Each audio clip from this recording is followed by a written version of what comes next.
All right. Welcome to ABL Live. My name is Anthony Brown Logan. Thank you for joining me tonight. We got quite a few topics on deck for today. It's a lot been going on over the past few days. There has been a lot going on over the last few days, I should say. No collusion. The report released by Bob Mueller and then released again, well, portions of it by the Attorney General, William Barr, says that there is no collusion, no corruption, no conspiracy. None of that good stuff is going on between Donald Trump and the Russian Federation. But somehow, some way, people still think that there are some bad things going on. Why, pray tell? I can't really call it. Also, Jussie Smollett has beat his case, at least in the city of Chicago. Elsewhere, I'm not quite sure, but definitely in the city of Chicago, he's beat that. Is there corruption happening there? I'm not really sure. We'll talk about that. What else we got going on? Michael Avenatti tried to extort Nike.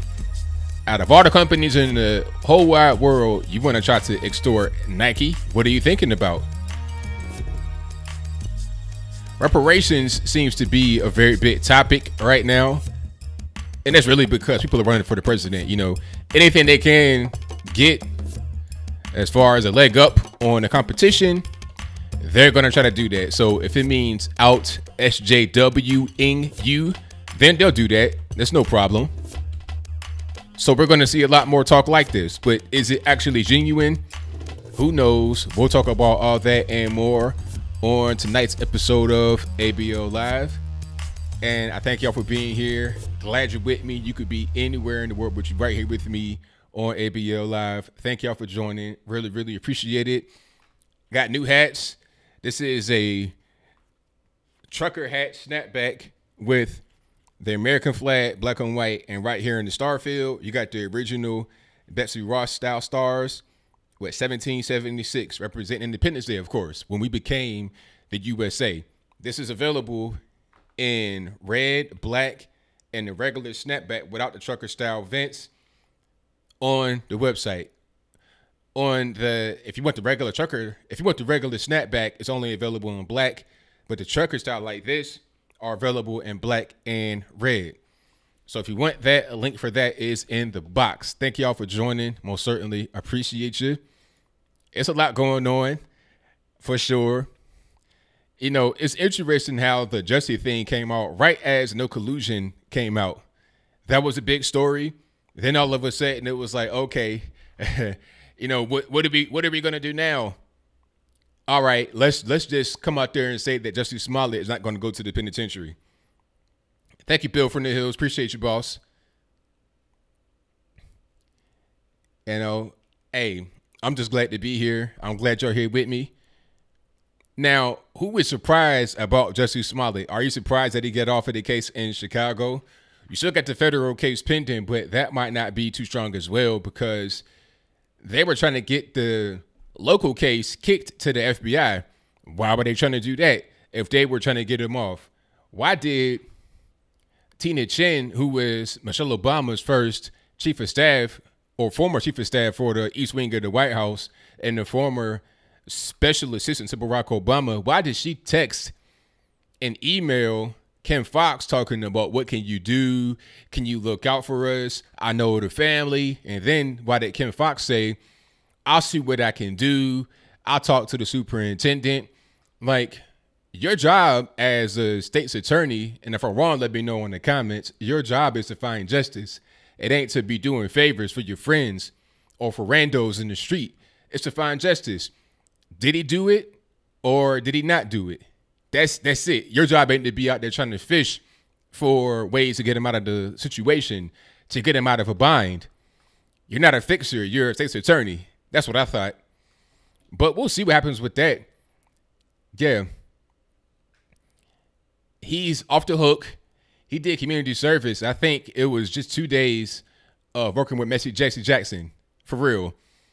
He did some stuff with Messy Jesse. And then that was considered community service before the whole trial even started, if I'm not mistaken. So why are you doing that? See, you know you're guilty. You're trying to work out a deal. You see what I'm saying? Like, this was not an exoneration. It wasn't like, oh, we dropped the case because he didn't do it.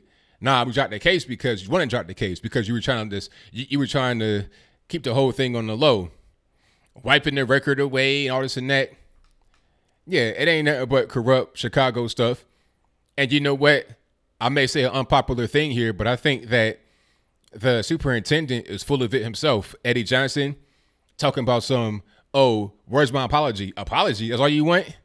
So from this guy getting charged with 16 felonies by a grand jury, it was enough evidence for them to decide that immediately. For that to happen, and then you say, as a superintendent who's all offended at what Jussie did, all you wanted is an apology? I mean, that's all? I think he was in on it. I think that he was putting out low expectations from the jump when he had that press conference. I saw the press conference live. I watched it with you guys in here. And right when he did that, I was like, come on. I'm disappointed. All you want is an apology? He deserves more than that. So I think he's in on it. Personally, he can feign outrage all he wants to, and that's fine. But, you know, at this point, I don't believe anything anybody says on TV. None of these politicians, none of these people that have a public interest in the public eye, I don't believe anything. They tell you anything. They tell you whatever they want you to hear. Whatever they feel like you're supposed to know, they'll tell you. So I don't believe anything.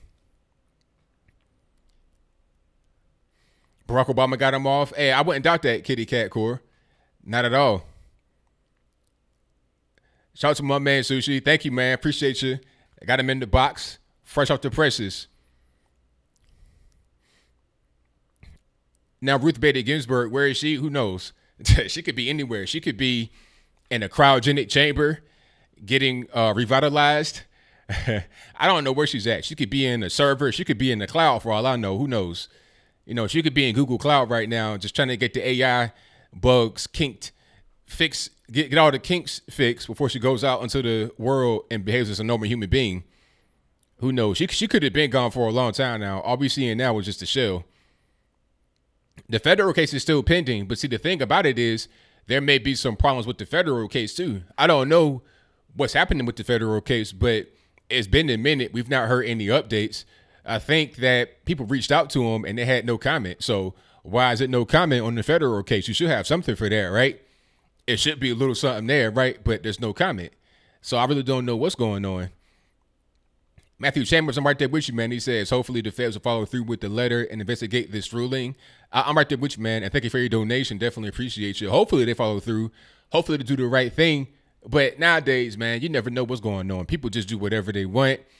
They put stuff out there and it's no responsibility. It's like, whatever. It's really weird. And that's what Trump was talking about, this whole deep state thing. The deep state is dead real. Okay. How does a guy get off of 16 felonies with community service? Like, I'm talking about 2 days, not even 2 full days, working with Jussie Jackson as your community service. Before you even have the decision made, you looking at prior community service. So it's like if I was on the side of the road picking up trash for a couple of days volunteering, and then I get charged with something, and I get off, and they say, well, you already did that a couple of days ago, whatever, so you good. Don't even worry about it. Don't even come for the community service. You already good to go. And then all I got to do is pay 10 grand. If I'm an actor making millions per year, all I got to do is pay 10 racks. Come on, man. He makes $125,000 every episode. So you're talking about less than 10% of his of one episode's check he had to pay, and he's clear, free and clear. You know. And you're right, Wendy City. You warned me about Cramisha Fox. You did. And I've been hearing about girl Fox. And, you know, I just didn't know too much about her. I just been hearing little things here and there. But once I've done my reading and my research, I see now, okay, I get it. Now I understand Kim Fox is straight corrupt. You know, so is Tina Chen, the Obamas. I would go as even far to say maybe even Eddie Johnson himself, and also Rahm Emanuel. Chicago, a lot of the politicians there are corrupt. Oh, that's another thing. Kim Fox, who is a Cook County state's attorney that got Jussie off, there's a couple of things there. First, she so-called recused herself. And shout out to Jericho Green in the chat. Thank you, man, for joining. He says white privilege is now officially a lie. Jussie Smollett has proven that the juice is loose. Thank you for that, man. Appreciate you. And you're right. Ain't no more white privilege. It's all about money. It's all about political connections. That's all it's about. It don't matter what race you are. If you got those kind of connections and that kind of money to be able to spend liberally however you want to, and not, no pun intended by that, you could do whatever you want to do. You could kill people like Ed Buck. Ed Buck has two dead black men in his apartment in Los Angeles within about 1 year. Two. And he will not go to jail. He's not really being questioned by the police. It's like, oh, it's nothing. Oh, them drugs in the system? Yeah, I like injecting black men with drugs to see their reaction, but he put that in himself and he died at my house. I didn't do it. He wrote in his diary, not only the most recent man that passed away, the first man that passed away in his house, they both documented how Ed Buck was dangerous. They didn't like the whole drugs thing, and they both wind up dead in his house, and there's no investigation. There's no real, you know what I mean? It's all about money. You could do whatever you want. O.J. Simpson, you could kill two people with a knife, go on a low-speed chase in the Ford Bronco 1994, and don't nothing go, you know, it's all good. You're good to go. But back to Kim Foxx. This person is so corrupt. You were talking to Tina Chen, who was Obama's former helper, chief of staff, or whatever. You were funded by George Soros to the tune of $408,000, with some of the money coming before she actually won her race in 2016, and then some came after. And it wasn't from like a degree of separation, you know, a Soros-funded PAC, a Soros-affiliated group. Nah, it was from George Soros himself, like a personal check with his name on it. Like, I'm George Soros, here's $500,000, take that. And it's documented in the video I did where I showed that graphic on the screen. I got a link in the box. You can see for yourself, because it's public. You can see it. His name is right there. So they're not even hiding it. They don't even care at this point. It's like, look, so what? Y'all gonna call me the boogeyman? All right, I might as well be that. Here's the money. I put my own name on it. What you gonna do? So what? Now it's like they kind of challenge you to do something. At this point, it's crazy. But hey, I'm not surprised at all. I just hope that regular normies are seeing what's going on out there and they're going to vote accordingly come election time. But only time's going to tell. And shout out to the other super chatters. I not forgot about you guys. We got G. Carjala. Thank you for your donation. Thank you to Truth Seeker for the donation. Definitely appreciate you. Who else we got? Nathan Shields says Jussie has first class privilege. 100% correct, sir. And Mike from Queens says those friends of Smollett cutting checks. Yeah. Hey, them checks are getting cut all day long. Like, it's one thing to do a favor for a friend, but it's something else to do something in this particular case without it being any kind of money involved, any kind of kickbacks, any kind of you scratch my back, I scratch yours, any kind of quid pro quo. That's definitely going on 100%. And I can't wait until all this gets found out. I want there to be a true investigation on this. And you know what? What I want to see first is the results of the letter investigation. If they come out here talking about, oh, there was no real crime with the letter and he didn't do anything, even though we got evidence. We have evidence of the letter. We know that the brothers had magazines with letters cut out the same way that the letter was sent with the magazine cutout letters. They found those in their house. We know that they know each other. They worked on the same show. He wrote them a check with his name on it. So there's a clear connection. It ain't like these are just random people he just encountered on the street and just didn't like them. He knows them. He likes them. He paid them some money. Why would Jussie Smollett pay these guys $3,500 and then they come attack him for no reason? The attorney for Jussie Smollett admitted that the Osendaro brothers did so-called attack him. She admitted it was them. It wasn't like, oh, well, they said it was them, but it was not. It was.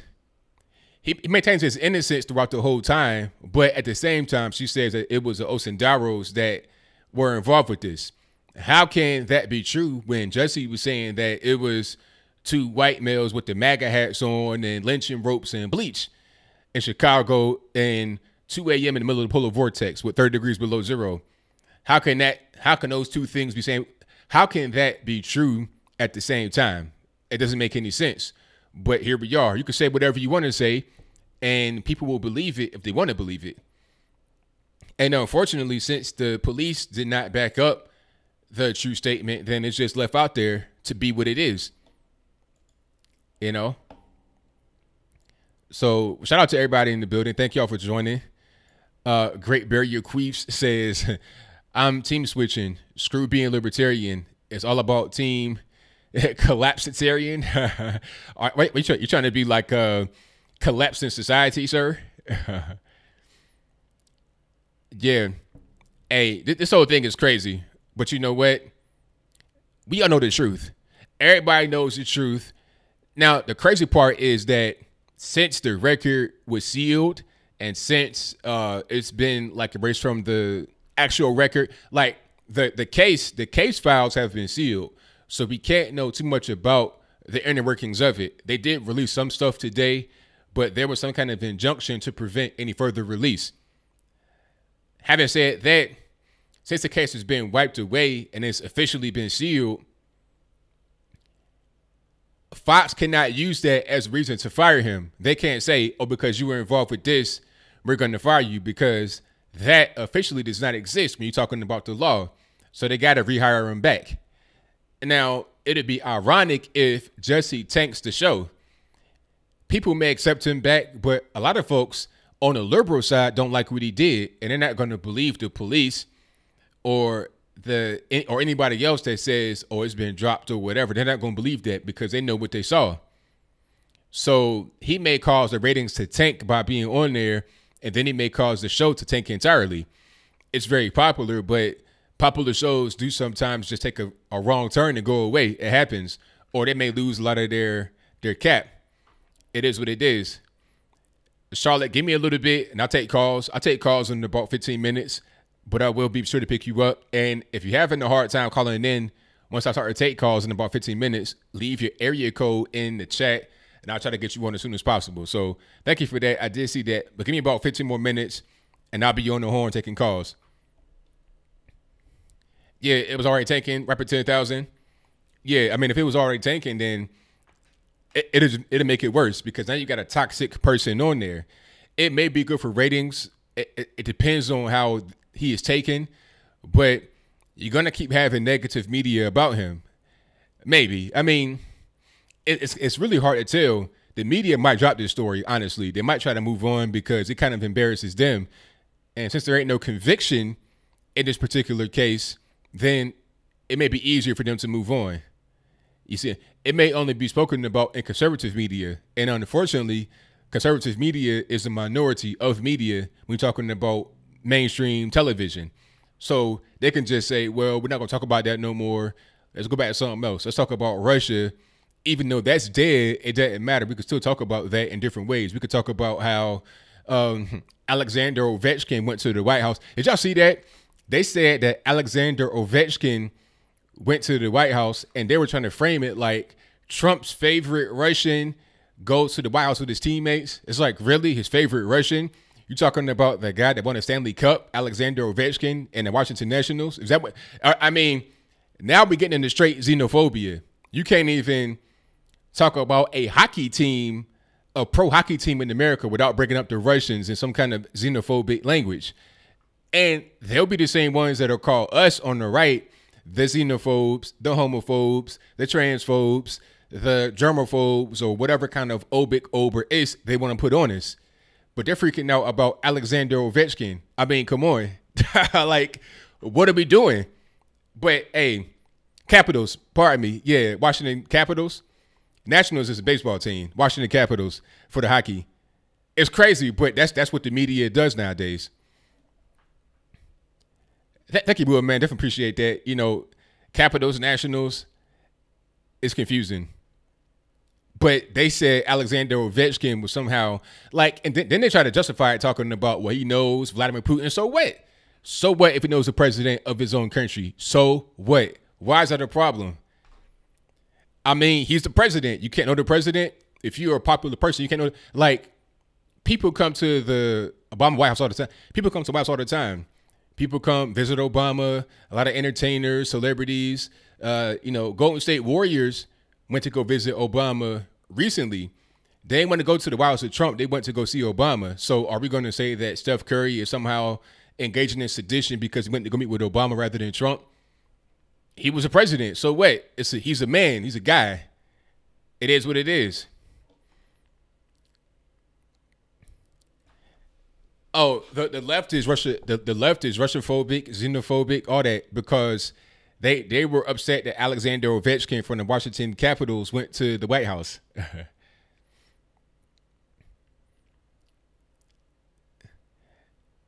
So shout out. Oh yeah, opening day coming up real soon. I forgot about that because we're here. We right here in spring. Yeah, I'll definitely be going to the opening game here in Chattanooga. Yeah, it's gonna be. Opening day is always lit. I'm definitely going for that, and I'm gonna try to get to a pro Major League Baseball game. Probably go to a Braves game sometime this season. Maybe a couple games. Is it tomorrow? Opening day. The rapper 10,000 says some pro-blacks are calling this a victory. Okay, I'll talk about that for a moment. R. Kelly did nothing wrong. That's your opinion. That's fine. But I mean, if he urinated on a little girl, if he peed on the girl that's 13 years old, I mean, that's something wrong. If he did it, I'll just leave that right there. But pro-blacks calling the Jussie case a victory because he got off. What they don't understand is that it's not even about him being black. First of all, he's not even black, for real. He's mixed, black and white. Matter of fact, black and Jewish, but that's a different story. Second of all, it's not even about him being black. It's about the money that he has and the political connections. If it were not for him being a celebrity, gay, and connected politically, he'd be in jail. That's really what it is. And a liberal guy. Gay, liberal, what else? Politically connected, celebrity. There you go. The black thing is not even really a part of it because he's not even really black. And that's it wouldn't matter if he was black or nothing. Those other things trump his half race. You see what I'm saying? Thoughts on Michael? I don't know, man. The whole thing about Michael is pretty confusing.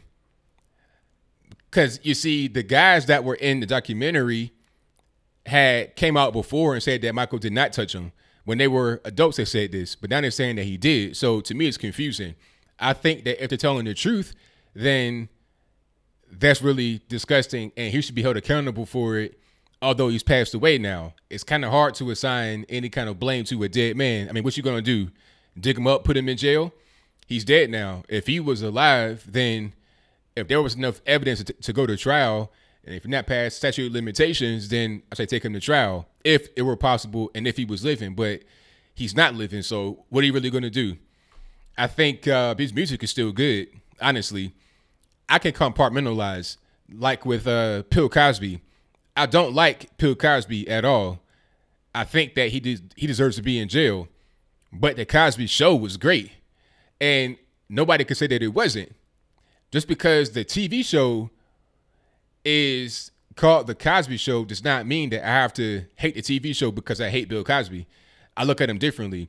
Heathcliff Huxtable was a great man, was a great father, but Bill Cosby is a monster. That's kind of how I look at it.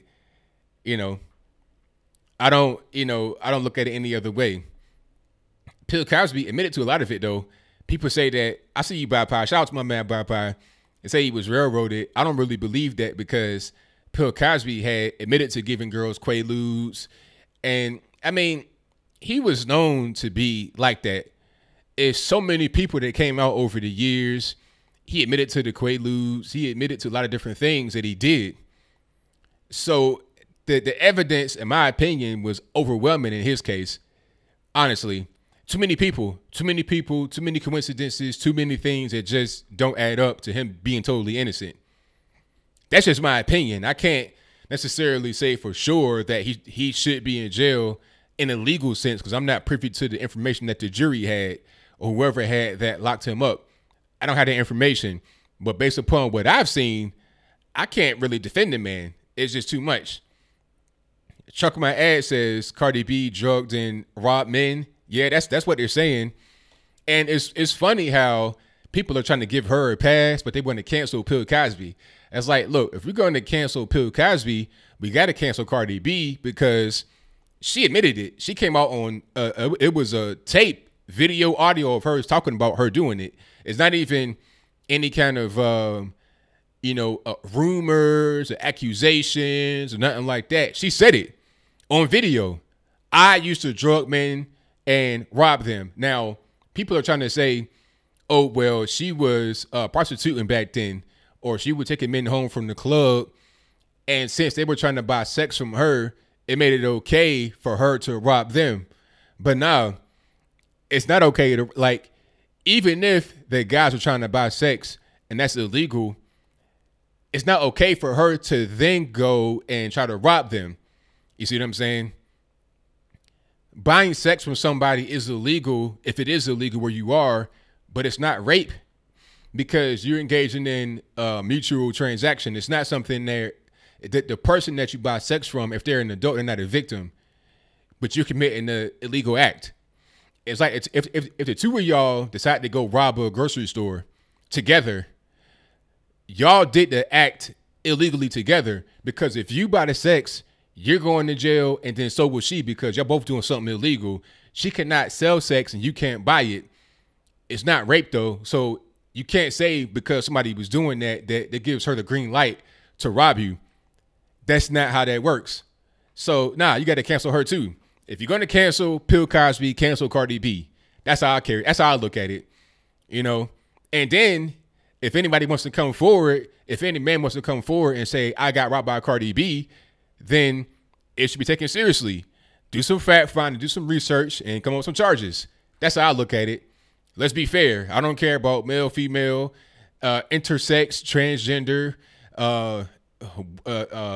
twin kin, whatever you want to call yourself. Let's just be fair across the board.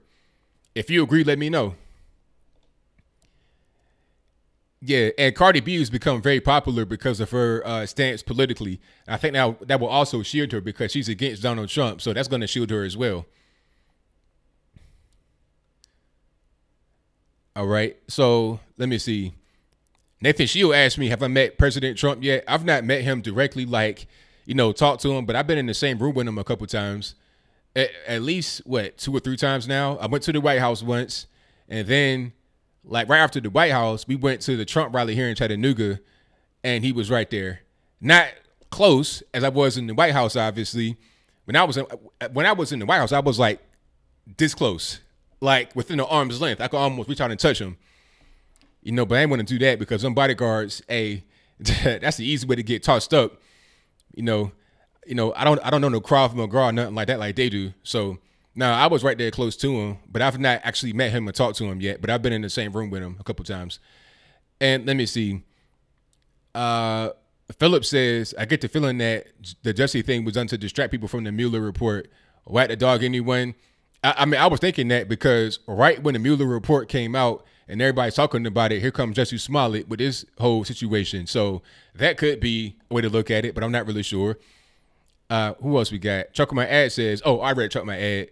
Shout out to my man O'Shea Vlogcast channel. Sending me Uganda dollars. O'Shea sent me US dollars, Polish dollars, Uganda dollars. Where you gonna be at next, man? I probably gonna get some Thailand money from you, some pesos, Mexico, or whatever the Brazilian money is. I'll probably get all that, man. But he says, first super chat you ever got from Africa. Hotep, brother Logan. Thank you for that, man. Definitely appreciate you for sure. Yeah, man. Hey, I really, really like that. Shout out to Uganda. But we'll see. Now, I got to see that, Craig. Mike Lee's address. I've been hearing about that a lot. Mike Lee's address to the Senate. Now, what was he talking about? Can anybody give me a brief synopsis? Like in 60 characters or less, what was it about? Because I definitely want to go see it. I may even do a video about it if it's something I can talk about for a minute.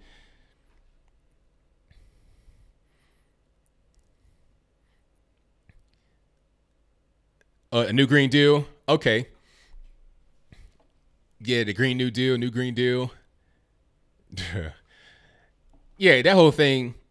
It's crazy how you got these freshman people in the house bullying all these fully grown adult men and women into doing the craziest things.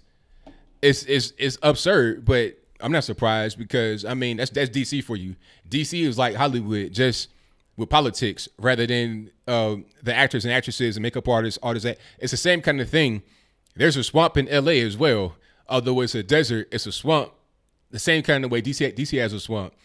It's not just the politicians, the high powered people. You also have the people that are ancillary, that do ancillary things. Makeup artists, the gaffers, the film production, any kind of film production person, any kind of fashion designer, bartender, waitress, waiter, hotel bar hop. All these people kind of work in tandem with the whole entertainment industry, and they all kind of know each other, do things for each other. It's the same kind of thing in DC. You got the politicians, and you have the staff. You got the people that everybody that helps the whole machine go. It's a lot of corruption in general in that whole thing. So people tend to become followers when there's a thing that becomes very popular that the general public wants them to do, like the Green New Deal. And the same thing in Hollywood. You got Time's Up, Me Too. Everybody when they get on the train because it's a popular thing to do. Sometimes the thing is actually right, like with Bill Cosby. If it were not popular, however, in Hollywood to be against Bill Cosby, they wouldn't do it. They wouldn't do it just because it's the right thing to do. They would do it because it's popular and everybody else does it. You got a bunch of followers, not very many leaders. If you are a leader in that environment, you're going to be able to have a lot of power or you'll be kind of pushed away. It's a weird thing, but that's a swamp for you. And if you're watching the video, please give me a thumbs up. I definitely appreciate it. Like the video, share the video, do all that good stuff. It helps out a whole lot. We'll get to the calls in a moment. I just want y'all to like the video and do all that good stuff for me. All right, I'm gonna put this on my Facebook page here. And if you want this hat, the 1776 American flag, red trucker, black trucker, or the black snapback, a link for that is in the description box below. But they're going for like $22, $25, I think. Yeah. I think it's no more than $25, right around that price. So if you get one of them, it helps me out a lot. It goes to the cause. So I have more hats coming out as well. So let me get to, hold on. Give me a second here.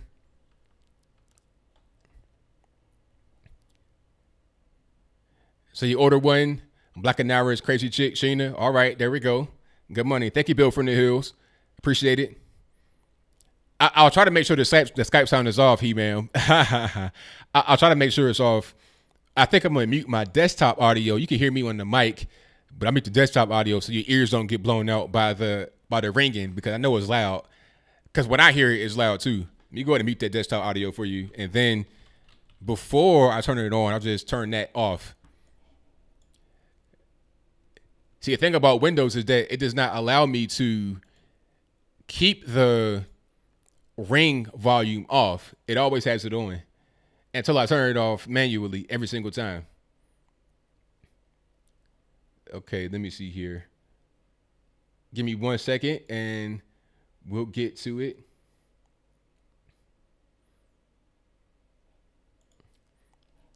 The number to call is 434-658-1220. We got a few calls on the line. Y'all give me a moment to get my Skype stuff situated, and then we'll go ahead and get rocking and rolling. All right. Matter of fact, hold on. It's not even. Okay, let's turn the speakers. Okay, I can hear that. Can y'all hear it? Hopefully not.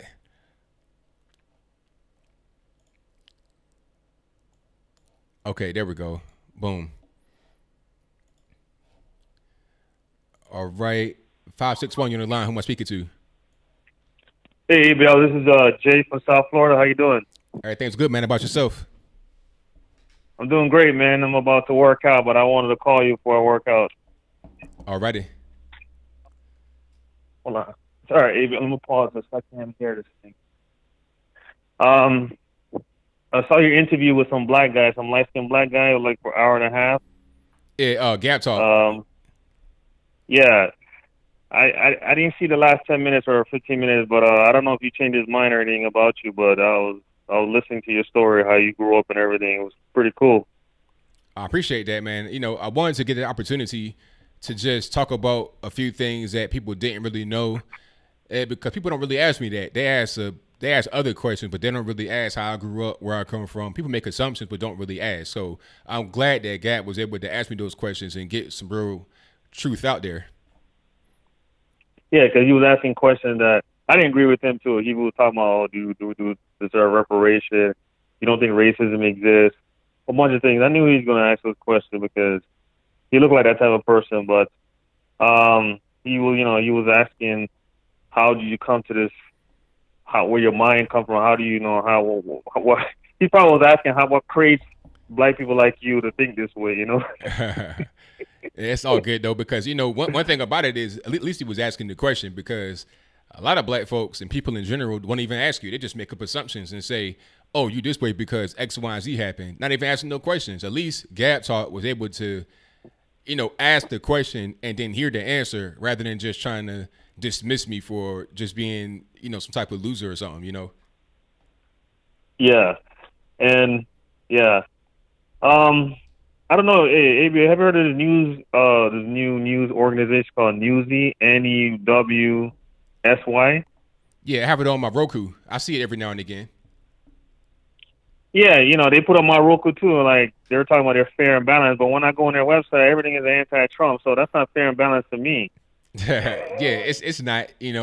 I would watch it sometimes. I wouldn't watch it because at one point on Roku they would have like just headlines, kind of like newspaper style on the side. They changed that because they want you to go actually watch Newsy. When they did that, I stopped messing with it. But just for headlines, they were okay. But to go into their content, I mean, nah, I'm good. I'll just stick to just reading stuff rather than going there. Yeah.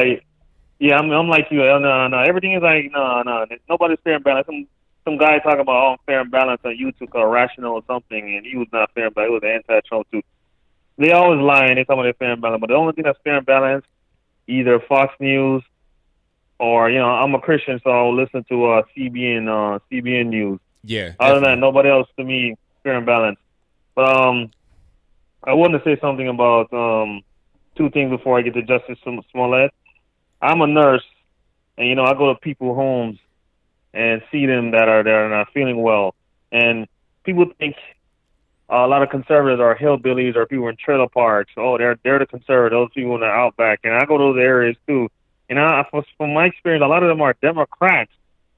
From my experience, they want the universal health care, they want universal income, they want those things that help them because a lot of them are sick. Because a lot of people in trailer parks, not all of them, but a lot of them smoke and drink, so they're not feeling healthy, and a lot of them die on drugs, and a lot of them die at an early age, in their 50s and 60s, and a lot of them are Democrat, and people think those are Republicans, and no. And I go there, and I talk to them, and when they start talking against Trump, I would say something that I don't agree with them, and then I get a call from my company say, oh, they want to replace me with another nurse because I disagree with them about them being anti-Trump. Wow. Yeah, I'm not surprised at all because, people just don't understand. A lot of people just don't talk to anybody except for people that they know in their neighborhood, their immediate friends and family. They don't really travel and talk to people. And people will be surprised, but it makes sense when you think about it because if you had like 65 million people voted for Hillary Clinton, it can't just be that all of them are somehow like in the ivory tower sipping on white wine with a robe and some Gucci slippers on. It ain't like that. You got regular people, you got poor people, and a lot of them are Democrats. You go to the black areas, a lot of them are Democrat. You go to the Hispanic areas, the Hispanics, you got like about 65% voting Democrat. A lot of them are in poor areas. A lot of the whites. West Virginia has Joe Manchin as a senator. Joe Manchin is a Democrat. And West Virginia is the poorest state in the union, or at least like number 2 poorest. So this whole thing about, Republican being the equivalent to, hillbilly, redneck, and poor is not even true. You have people that are poor and so-called rednecks that affiliate with both political parties. But if you really go out there and talk to them, people that are chronically poor and can never get out, a lot of them are Democrats because they want those Medicaid, Medicare, welfare benefits, the things that the Democrats give them, they want. Right, and I had a patient last night, or his wife, who's a liberal. She's a rich liberal. She's one of those. And when I was telling her I'm from Jamaica, I said, "Oh, Jamaica, oh, you guys speak English?" I said, "Yes, our first language is English." "Oh, yeah." She was talking about, "Oh, because your language is English, you guys seem well educated, and you guys seem to talk clear and talk very proficient." And she was talking about compared to the Haitians who are their first language is French. And she said she can't understand them. And she talking about, I like that. I like to see the whole world be educated. I don't like to see minorities. You guys are struggling. You guys are having it hard. And you guys need an education. It's not fair in life. Life is unfair to you guys. And it sounded like she was like, feel like a pity party, like I can't help myself. I don't like to feel that way. It made me feel like a victim. So I don't know if that's a racist thing, ABL, and it feels weird when she said it to me. Yeah, I understand you 100%. And I think that it could be a racist thing, or it could just be them being guilty about being white. They think that they have an advantage over you, even if they don't. A lot of them that talk to you like that may be poor and messed up, but they feel like because they're white, they have an advantage. A lot of that could be the media telling them things. I'm not really sure. But I feel where you're coming from. I don't like that either. I don't like this whole thing about, because I'm black, I have to automatically be, less than you. Really that could be considered racism. I'm not sure if they really mean it or not, but I feel the same way you feel when people say stuff like that. Right. And the last thing, Jussie Smollett, man, I think it's a disgrace how he got off. I didn't watch a video that the Obama aid is tied to him, but I want to watch it after when I'm done working out. But I want him, the federal government need to come and get involved with it because you have ties to Obama and all that. Your sister are tied to that aid or whatever. You did it wrong. You're wrong. You need to pay for what you've done. You can't get out this easy. I don't care if you have money or your black privilege and all that. You need to do time. And I don't like that he getting out because I want him to do time. It's not like people say, "Oh, you hate the man because of this." No, he did something wrong. That's right. Exactly. Yeah. All right, ABL, man. Thanks, man. Nice talking to you. Hopefully I see you one day and have a good evening. All right, man? All right, thank you for the call, man. Definitely appreciate you. All right, man. Bye-bye. All right, shout out to the caller. Great call. Yeah, I don't like this whole thing. You get the little pats on the head. "Oh, you poor thing. You're black. You can't do nothing." I hate that. That's part of the reason why I left the left. I didn't like people trying to look down on me like I'm nothing because I'm black. Then I got to just automatically be less. I talk about that all the time. I hate that with a passion because what it does, and I said that in a debate when I had with Destiny. I said that to him. I was like, because he kept saying, like he told me, he was like, "Oh, because you're black, that means you're automatically predisposed to being less than." It's like, no, I'm not. I'm not oppressed. So, yes, you are oppressed. Yes, you are oppressed. It's like, no, sir, I'm not oppressed. I'm doing just fine over here. Don't tell me that I'm oppressed. You're only saying that because I'm black. Now you're getting into racism because I'm telling you I'm not oppressed, but you're trying to argue with me because I'm black. You're saying because I'm black, I'm more likely to be this and this and this. And I am this and this and this. I hate that. But I digress. I ain't trying to get triggered right now. Shout out to Roger Sloan for the donation who says, checking in from South Carolina. God bless. Thank you for your donation. Definitely appreciate you. And Sean Mayer says, if Jussie Smollett was Jamal from the block, what consequences would he have faced? It's ironic that his name is Jamal on Empire, but that's a different story. If he was just a regular normie out there walking and talking, he'd be locked up right now. It wouldn't even be no question because he would not have the political privilege or the money privilege or the celebrity privilege. But let's keep going. Okay. All right. Just for somebody on the line, who am I speaking to? Yeah, this is Ivan from Boston. All right, boss. What's going on? Yeah. Well, about the case about the kids from the show, I don't want to I don't want to talk about too much about that. And then about the collusion thing, I know that they have to keep this under the rug because for political purposes, the same thing what happened with the WMDs with George W. Bush. So they don't want to probably put it up there. And then the same thing with the Clinton emails. So they don't want to kind of, there's a lot of information that I'm pretty sure the government don't want them for you to know or for us to know. Hello? I'm listening to you. Go ahead. Okay, so, but dude, about reparations, right? You were in the show with another guy. I guess the guy is not too much knowledgeable about it. So you were talking about like reparation doesn't make any sense. Why reparation for you doesn't make any sense? Well, I think I explained myself pretty well if you saw the video. I mean, what? Yeah, like, but I think. hold on. I think the better question would be, to ask me about a particular thing I said in the video if you saw it. Yeah, I saw the video. You say that didn't make any sense because the guy asked you, do reparation for you? You think that we should go after reparations, and you say, well, we should go after, but for me, it doesn't make any sense to even ask for reparations. No, I didn't. Okay. Let's clarify what I said. He was saying that, like, does it make sense? I was like, well, not really. It doesn't really make any sense. What he asked me is it the right ask? Is it the right ask to go after reparations?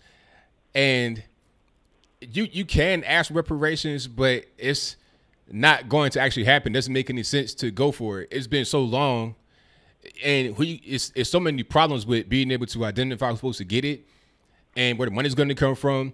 It's so many problems that it doesn't make any actual sense to go after that specifically. I just don't understand why. I don't understand how it's going to actually happen. Well, I mean, there's two things here. You said that, so you believe that black people are entitled to reparations. Never mind the who gets and who doesn't get it. Let's say we know who's going to get it. Do you believe that black people, the federal government, should pay black people for reparations in this country? Well, you can't just omit that because that's an actual thing. You can't just No. No, wait, well, hold on, sir. I mean, I'm like, it's my show, so I get to talk whenever I want. You can't just say that we're going to omit how people are going to get it and who's going to get it because that's important. Like I said during the show, reparations would have been just fine and correct if it was happening right after slavery. Right after the event happened. Wait, let me finish. Sir, let me finish. I'm going to finish. I'm going to finish. You're muted. Can anybody hear you? I'm going to finish. If it was to happen right after slavery, you'd be able to identify who was a slave and who was a slave owner. You can get the money straight from the slave owner. Yeah, but wait, I'm not done. Sir, happen. look now, hold on. You're not, I'm going to talk. You're muted. I can't hear you either. This is my show. I'm going to talk whenever I want. So if I'm talking, you can be talking at the same time. You got to just be quiet for a minute and let me talk. But anyway, it would have made sense back then to actually do it when slavery ended because you can identify who was a slave and who was a slave owner. The slave owner would pay the former slave and then that'd be that. But now we're into 2019. There's nobody alive today that was a slave or a slave owner. You're talking about the descendants. And the reality is most whites in America are not descendants of those that came from slavery time. Most whites in America today came from Europe after slavery. Up to about 1960, 90% of the immigrants came from Europe. Not even Latin America. They came from Europe. So how are you going to punish people that came here after slavery no, it's for not punish. slavery You're not when punish. they didn't even own slaves? Anybody, bro. Even if their family members did, they didn't do it. Indians? How are you going to punish a person for what their great grandfather did? And on top of that, it was something that only like 1% of the population actually was able to do as far as owning slaves. So how many people alive today are actually benefactors of slavery directly from their ancestors? You're talking about just a small amount. So it doesn't even really matter because they didn't do it. You got me mute. Nobody's alive today that actually had slaves, and nobody's alive today was actually a slave. It's just, it don't make no sense. So can I talk now, or you got me on mute? What? I didn't hear you. Okay, so why black people should pay for American Indians, native, college tuition, mortgage, special rates for the American Indians could go and buy a home and get a special rate that's subsidized by the federal government. So that means black people are paying for that. Why black people got to pay for the medical services? Why black people got to pay for the development of the land that they own? Why we should pay for that even today? Why we should pay reparations for Jews when black people have nothing to do with the Holocaust? Are we paying reparations for Jews? Yes. No, we're not. Taxpayers' money.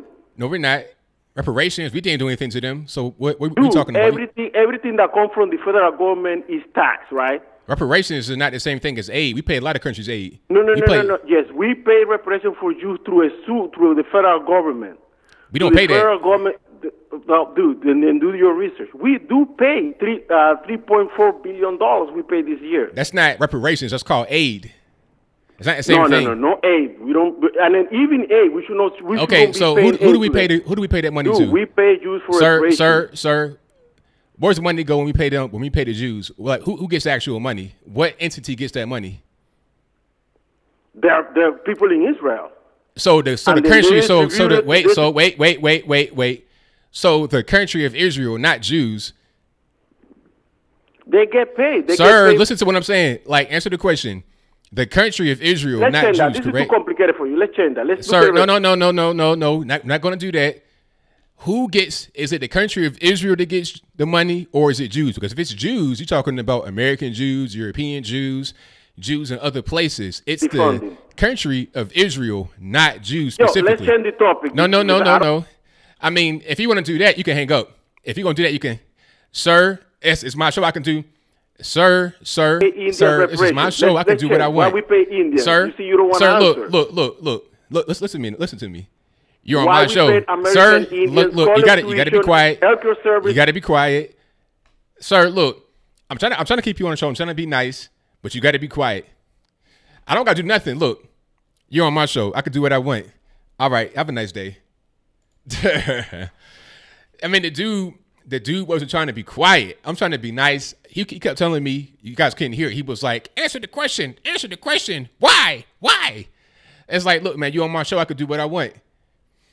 I mean, that's life, man. Maybe he didn't play sports or have any kind of discipline growing up, but you got to just be able to, if I call into a place and they have certain rules set up, or if I go into a restaurant and they got rules set up, I have to obey the rules. I got to do what they say, or I can leave.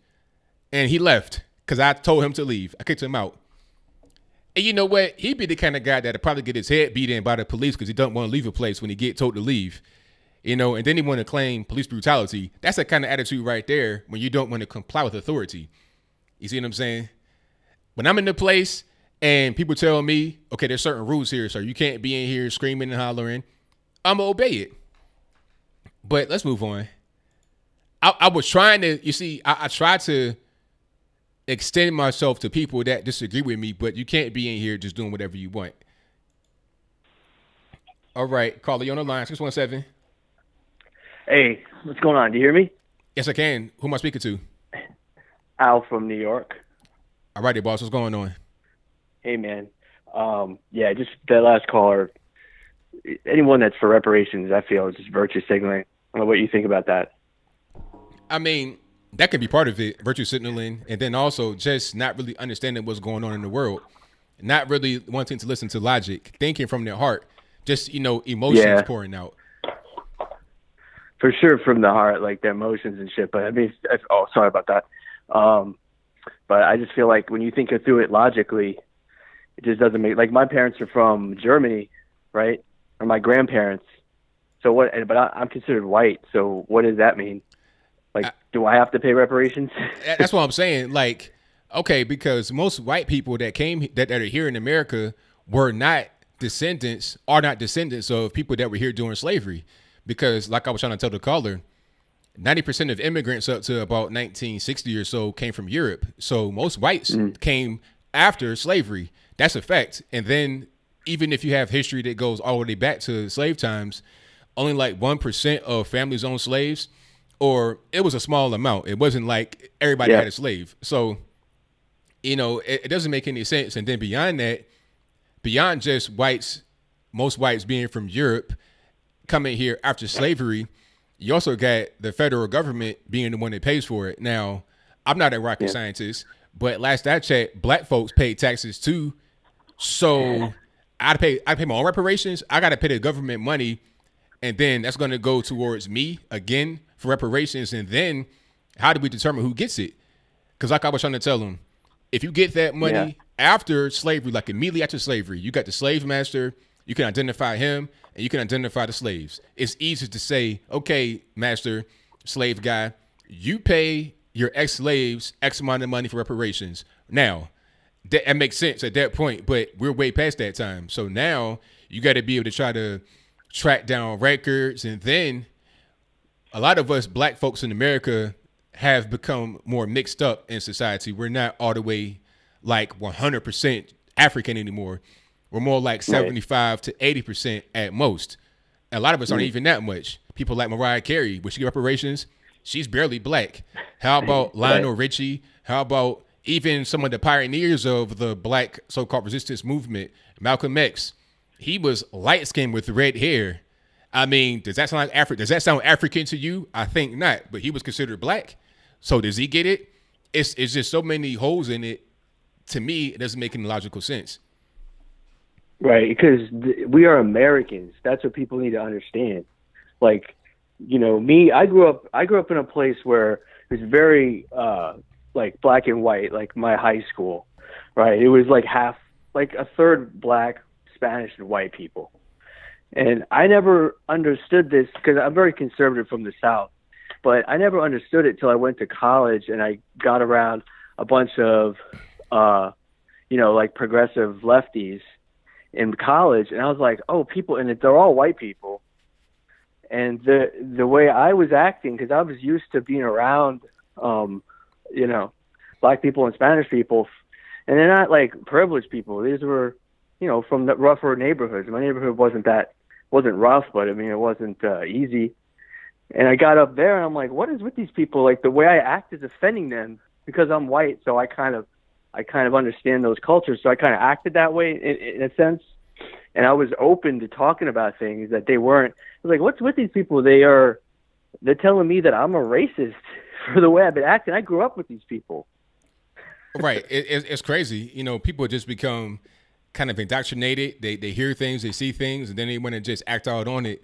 Even to friends they've been knowing for a long time. I mean, I could have been playing together on the swing set in the sandbox, kicking around the soccer ball, playing football, all that. Now all of a sudden, it's like you're their worst enemy. It's like, how did that even, you know, like I know you. I've been to your house. We played Nintendo. We ate Pop-Tarts together. Right. Now all of a sudden, I'm your worst enemy. How does it make any sense? Yeah, it doesn't. And in real life, like it's not in real life when you get to know people. It's about the person. Like it's obvious, and everyone has this experience. Even if you were a racist person, I feel like if you were like an actual racist person, which I've never really met anybody like that. I mean, I don't even know what that is. Right. But if you've ever met like an actual person who has, like, you tell you under their breath, you know, these people moved in or whatever. If you see them later interacting with them, they're going to eventually drop that. Or at least in their mind, they're going to logically know the truth about that this is a real regular person that I'm able to get along with because we come from the same place. And if they continue to think that way, that's just it's idiotic, like stupid. Exactly. I agree. But the point I actually wanted to talk about this real quick, because I know your subject was about the Smollett case. And this is what I was going to say. So the first thing I want to ask you, because I'm not sure, I don't know if you know this or not, but hate crimes. So this whole hate crimes legislation, like when I hear that, when I think about it, I mean, I haven't done any research, but it kind of offends me in a way. Now, as a white person, but, you know, as a white person, it offends me, let's say. This is why. Let me ask you. So if in hate crimes, what's the point of this? Is it that if you commit a hate crime, do you get a higher penalty than if it's the same crime, but it's considered a hate crime? Is it a higher penalty? That is correct. Okay. So let me tell you how this feels. This is what creates what creates white nationalism.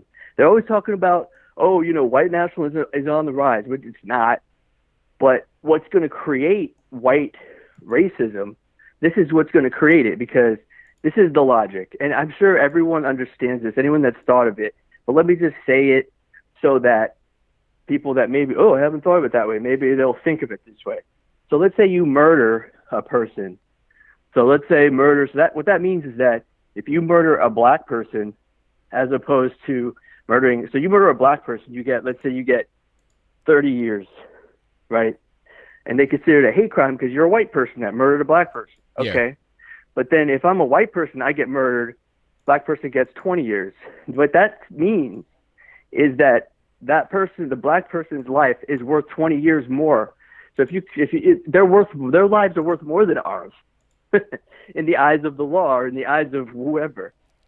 And that becomes, that means that the government or whoever's culture is saying that my life is worth less than a black person's life. So what they're doing is they're doing the same thing that happened with the KKK and all the racists from the past. They're doing it against us now. So what happens is a logical person says, well, fuck that. Oh, I'm sorry. Careful. Can't help it. I'm sorry about that.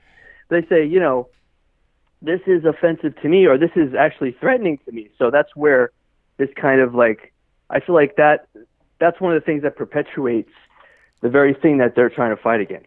Now, I mean, it makes a lot of sense. I understand where you're coming from, because it's like, okay, you're marginalizing me now. You want to say, okay, let's get past racism. Let's do all these different things, have a more inclusive society. But then in your effort to do that, now you're marginalizing me. So what do I do? Like, where do I fit in society? And that's happening a lot on the left. It's this whole anti-white male thing.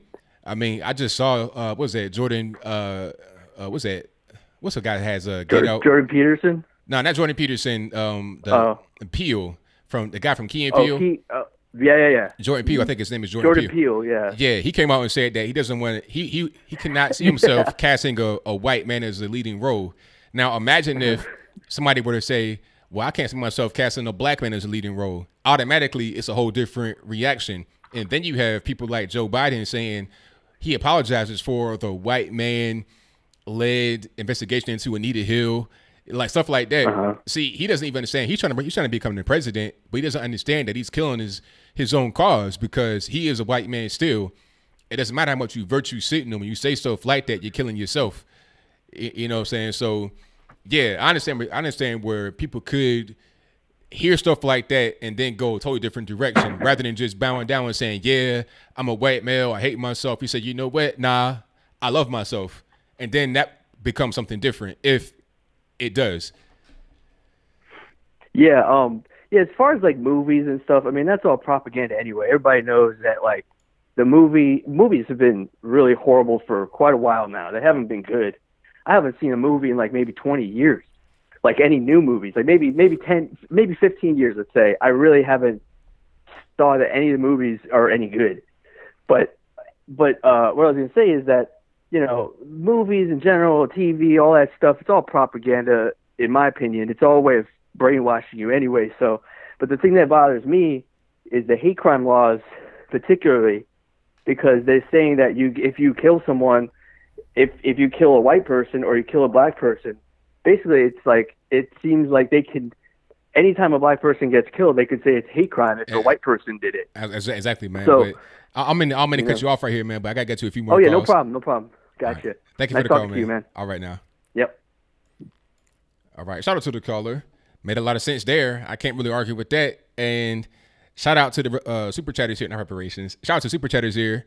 Take it to Truth Secret for your donation. Definitely appreciate you, boss. And he, ma'am, says, I'm of Irish descent.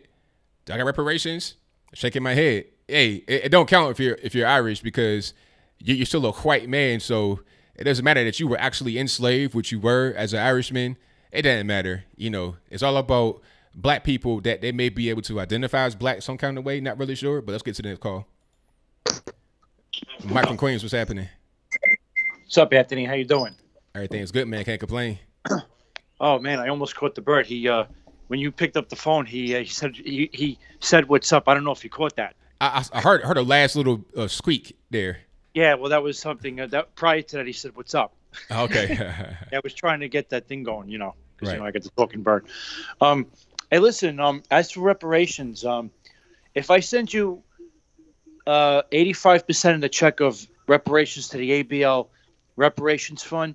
I would say the other 15% could go towards the white soldiers that died in the during the Civil War, white Union soldiers that died during the Civil War, freeing the slaves. Is that fair enough?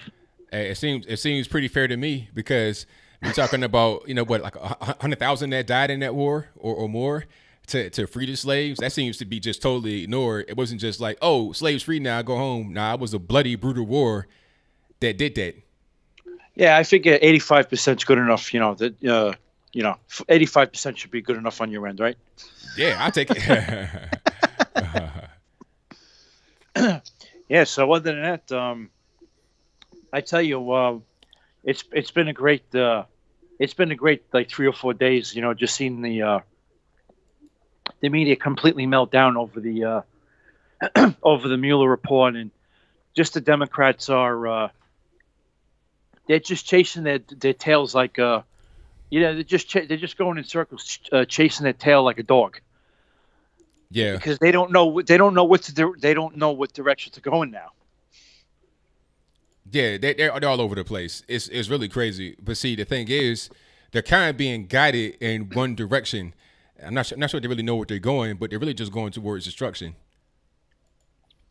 Yeah. Hey, listen, you know what? This is good for our side, and not only that, but did you see All Out Crazy? The way she was ranting and raving after the Senate voted down the Green New Deal or the resolution. Oh my God! I just saw a video on the Next News Network about her. She gave like a 2.5-minute speech crying about on how the usual rhetoric from her about we only got 12 years to live. Look at the flooding in the Midwest right now. Look at flooding. Yeah, is that what she said about the 12 years to live? She's still pelling in that whole argument. Yeah, and you know what? Because the Democratic Party has put her out front. She's gotten to the point now where she's just a legend in her own mind. Yeah, I think that's what it is. And the thing about it's kind of silly because she just got there. I mean, you still got a long way to go if you want to become somebody that becomes solidified in history. You got to get reelected. It's not just about you becoming a famous person, maintaining your celebrity, and getting a lot of retweets and clicks on the internet. You still got to be in government, and you actually got to do things that are going to help your constituents. But if you're not going to be able to do that, then you'll be out of there pretty quick. Yeah, and you know what? Listen, she's just an example of the millennial generation. And you know what? It's good to see now that people in my generation, Generation X, the younger Gen Xers, the people born in like the early to late 70s, which is my demographic, they're now, starting to become, the political leaders. Like in the Senate, you got Tom Cotton, who's relatively young. I think he's about my age. He's in his early 40s. Some of these people are coming into prominence, and we're more mature than the millennials, obviously, more experienced. So at least that's the future. I would say maybe over the next 10 to 15 years, politically speaking. You got your morons like Beto O'Rourke and people like that, obviously. But for the most part, I think going through the Reagan years, going through the Bush years, and going through the Obama years, there's a lot of experience there now. Oh, absolutely, 100% correct. Compared to what you see, with this nitwit AOC, all the other people, all the other, shady characters that, got into Congress. I just hope people wake up, to see what, on how, on what their real belief system are, especially Omar. And, there's one thing about the Muslims across this country. They are politically active. Yeah. And this is how they usurp the U.S. Constitution, because they run.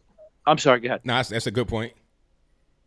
They don't run for national office. They're starting out and they're making changes at the ground level. Running for local office, whether if it's running for as a county executive, running for a city council position, a state assembly position, a state senate position. That's where they get their start. So once they get some kind of profile in their state or their local district, then they can run for national office. Right. So, I think I sent you a super chat there before. I was having a little problem with my phone. I don't know if you saw it, but they had the Obamas were cutting checks. I saw that. It said the friends of Obama, friends of Smollett cutting checks. Yeah, I think so. Yeah, there's a lot of dark money going on up under the scenes that get these things going. You got a friend to the family out there in some trouble in Chicago. You send the fixer, Tina Chin, the Asian lady, to go get that squared away, and it did get squared away. Yeah, the Asian lady is Ray Donovan. So just call Ray Donovan. Instead of calling the Asian lady, call Ray Donovan. Call the Asian lady. But yeah, it's just it's just funny. I mean, it just goes to show you there's a two-tier justice system for people like me and you, and for people that are in the elite. Absolutely, man, 100%. So, what else do I got?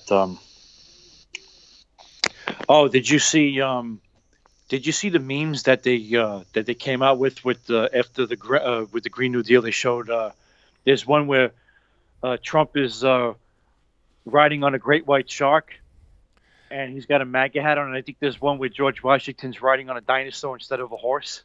No, I didn't see that, but a lot of the memes is coming as a result of all this Green New Deal and AOC stuff are crazy. But I haven't seen that one specifically, but I'm going to get to a few more calls here, man. Thank you for the calls always. Definitely appreciate you. Yeah, just one last thing. Mike, check out there's an R. Kelly meme that's going around about I hear they be dropping cases, and it's got him because he's from Chicago, right? Right. I think I did see that one. Yeah, that's funny. All right. Have a good night. All right, now. All right, thank you to Mike from Queens for the call. Most certainly appreciate him. Before I get to the next call, I found that AOC speech. I think it might be this one right here. Let's check it out to see if it's the correct one. We talk about cost. We're going to pay for this whether we pass a Green New Deal or not. Because as towns and cities go underwater, as wildfires ravage our communities, we are going to pay. And we are either going to decide if we're going to pay to react or if we're going to pay to be proactive. And what we know is that prevention, when you spend less money on prevention, you can prevent a lot of that damage from happening in the first place. So, okay, my thing is, does she actually believe in her brain that you can just pay trillions of dollars and control the global weather? Is that what you're going to do? Because that's what it boils down to. What are we really going to do here in America that's going to influence the sun? Like, are we going to send a team of people to the sun and make sure the sun doesn't send out solar flares or it doesn't expand any more than it does every year, every second, every minute of the hour of the day? I mean... So it's not a question of whether we're going to spend the money, because I'm very sad to say that the government knew that climate change was real starting as far back as 1989 when NASA was reporting this. And the private sector knew way back in the 1970s wait a minute. whether we're going to spend... Hold on, 1989, right? 1989. Let's look at this. Do y'all see that? UN predicts disaster if global warming not checked. 1989, United Nations... Associated Press, a senior UN environmental official says entire nations can be wiped off the earth by rising sea levels if the global warming trend is not reversed by the year 2000. It's 2019 now. Do we see whole countries wiped off the earth? Do we see the United States underwater totally? Do we not have a New York City anymore? No Miami, Florida, no Chicago, Illinois, no LA, California. Are they gone or no? Coastal flooding and crop failures would create an exodus of eco-refugees. That's the term you hear a lot now lately, eco-refugee. They're bringing up stuff from back in the day before people were born. A lot of the youngsters it is.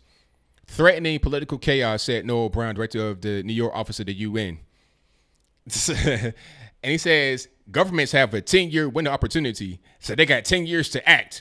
So if they don't act, we're going to have total catastrophe, total calamity. They're saying the same thing now, but they added 2 years. So rather than 10, let's do 12. If it's with the election years, maybe 12 years rather than 10. This is so silly. So I don't know. Let's keep. Hold on. We talk about costs, Because I can tell you the cost of pursuing a Green New Deal will be far less than the cost of not passing it.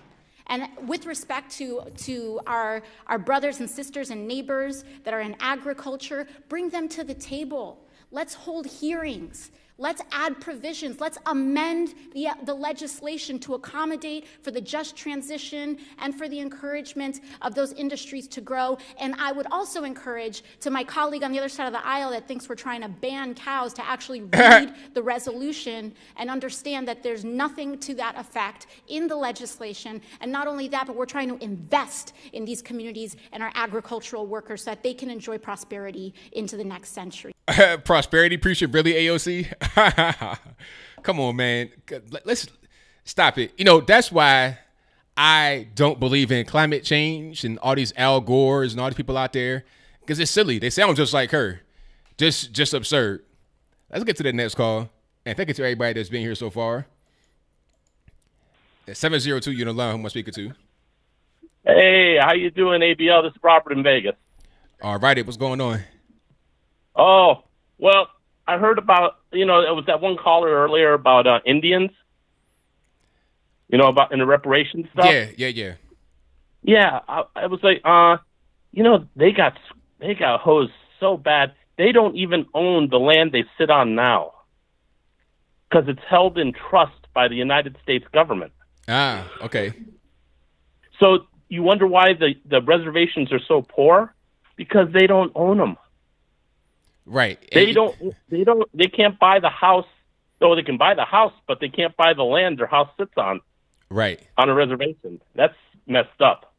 Yeah, it's crazy. And the thing about it is people talk about Native Americans like they're some kind of model people to look at as far as the government helping them out. But they are the poorest people in the country, even worse than blacks. So, I mean, I don't understand. Oh, exactly. Hey, and the one that's killing me right now, have you seen Senator Mike Lee's speech? I've not seen that, but I just I just saw like I saw where it is. I saved it, so I'll check it out a little bit later. I started watching it, but then I saw you were on live, so I was like, oh, let me sort of click between the two. Oh my God, it is too funny. It's probably the greatest speech ever given on the floor of the Senate. Yeah, I gotta check it out. It is hilarious when he goes into for the poor people in Alaska who are going to have trouble getting around because of all the snow. So what you see here is Luke Skywalker on a Tauntaun. We need to invest in Tauntauns, and they're biodegradable. Right. Oh, he just goes off on the Green New Deal. It's just hardcore. Oh, it's too funny. Yeah, you got to check that one out. Oh, definitely. What was it? That was about all I had for today. But I love the show, and you keep going. Thank you for the call, man. Definitely appreciate you. Talk to you later. All right, bye-bye. Yeah, shout out to Mike Lee. I'm going to check that out. I got it right here loaded up, but I'm going to get to a few more calls first, and we'll check that out. I'll probably watch up with y'all live to see exactly what's going on. Let me get to my next call here. 916, you're on the line. Who am I speaking to? Hello, Anthony. My name is Charlotte. All righty, Charlotte. What's going on? Hi. I just wanted to thank you for your show. I think you're great and extremely intelligent. I really appreciate that, this day and age. Well, I appreciate it. Yeah, I just wanted to say a couple of things. First, about Kamala Harris.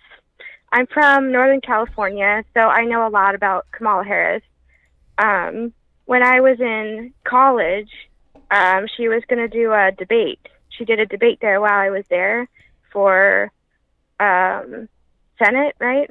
Mm-hmm. And it was a huge thing because the college I attended was a small liberal arts college. So it was a big deal. And I remember everybody flocking to go see her speak, and the media and her administration and everyone, when you would walk into the room, they would assign seats for you. Like, you couldn't just walk in there and just, like, sit, even though it was a quote-unquote public event, you know, and those that paid, you know, to see her speak. You still had to have these assigned seats. And what was interesting is that, you know, they would assign you based on the color of your skin. Like, hold on. Let's slow down for a moment. Okay. Now, this is in college now? Yeah. Mm-hmm. And then they would assign you seats. They would assign you seats based upon your race? Yeah. Like, if like one row looked too white or too black, they would like, you know, they didn't want it to look one or the other. They would want to make it look as diverse as possible. Wow. So, okay. In the effort to try and not be racist, they're racist? Yeah. Yeah. Yeah, and it offended both my friends on all sides, whites, blacks, and Asians. Everybody was offended, and nobody liked it. Yeah, that's crazy. You don't hear it. Yeah. Yeah. So I just wanted to touch on that. What else did I want to touch on? Like AOC and the new Green Deal is absolutely absurd. I think like there is like a similarity between AOC and like the religious nuts that say we're gonna die in like 5 years, right? She's saying we're dying in 12 years. Well, they're saying the same thing. I think like you can make a silly joke out of that, I guess. Yeah, pretty much. You know, I consider myself, you know, a true independent. You know, I'm not really leaning right or left. It depends on the policy, you ask me. But like when it comes to the environment, if you really want to be for the environment, then, you know, you should really look, you know, by the area you're looking at. You can't just generalize the entire planet and say, oh, it's good for the whole thing. Because it doesn't work like that, you know.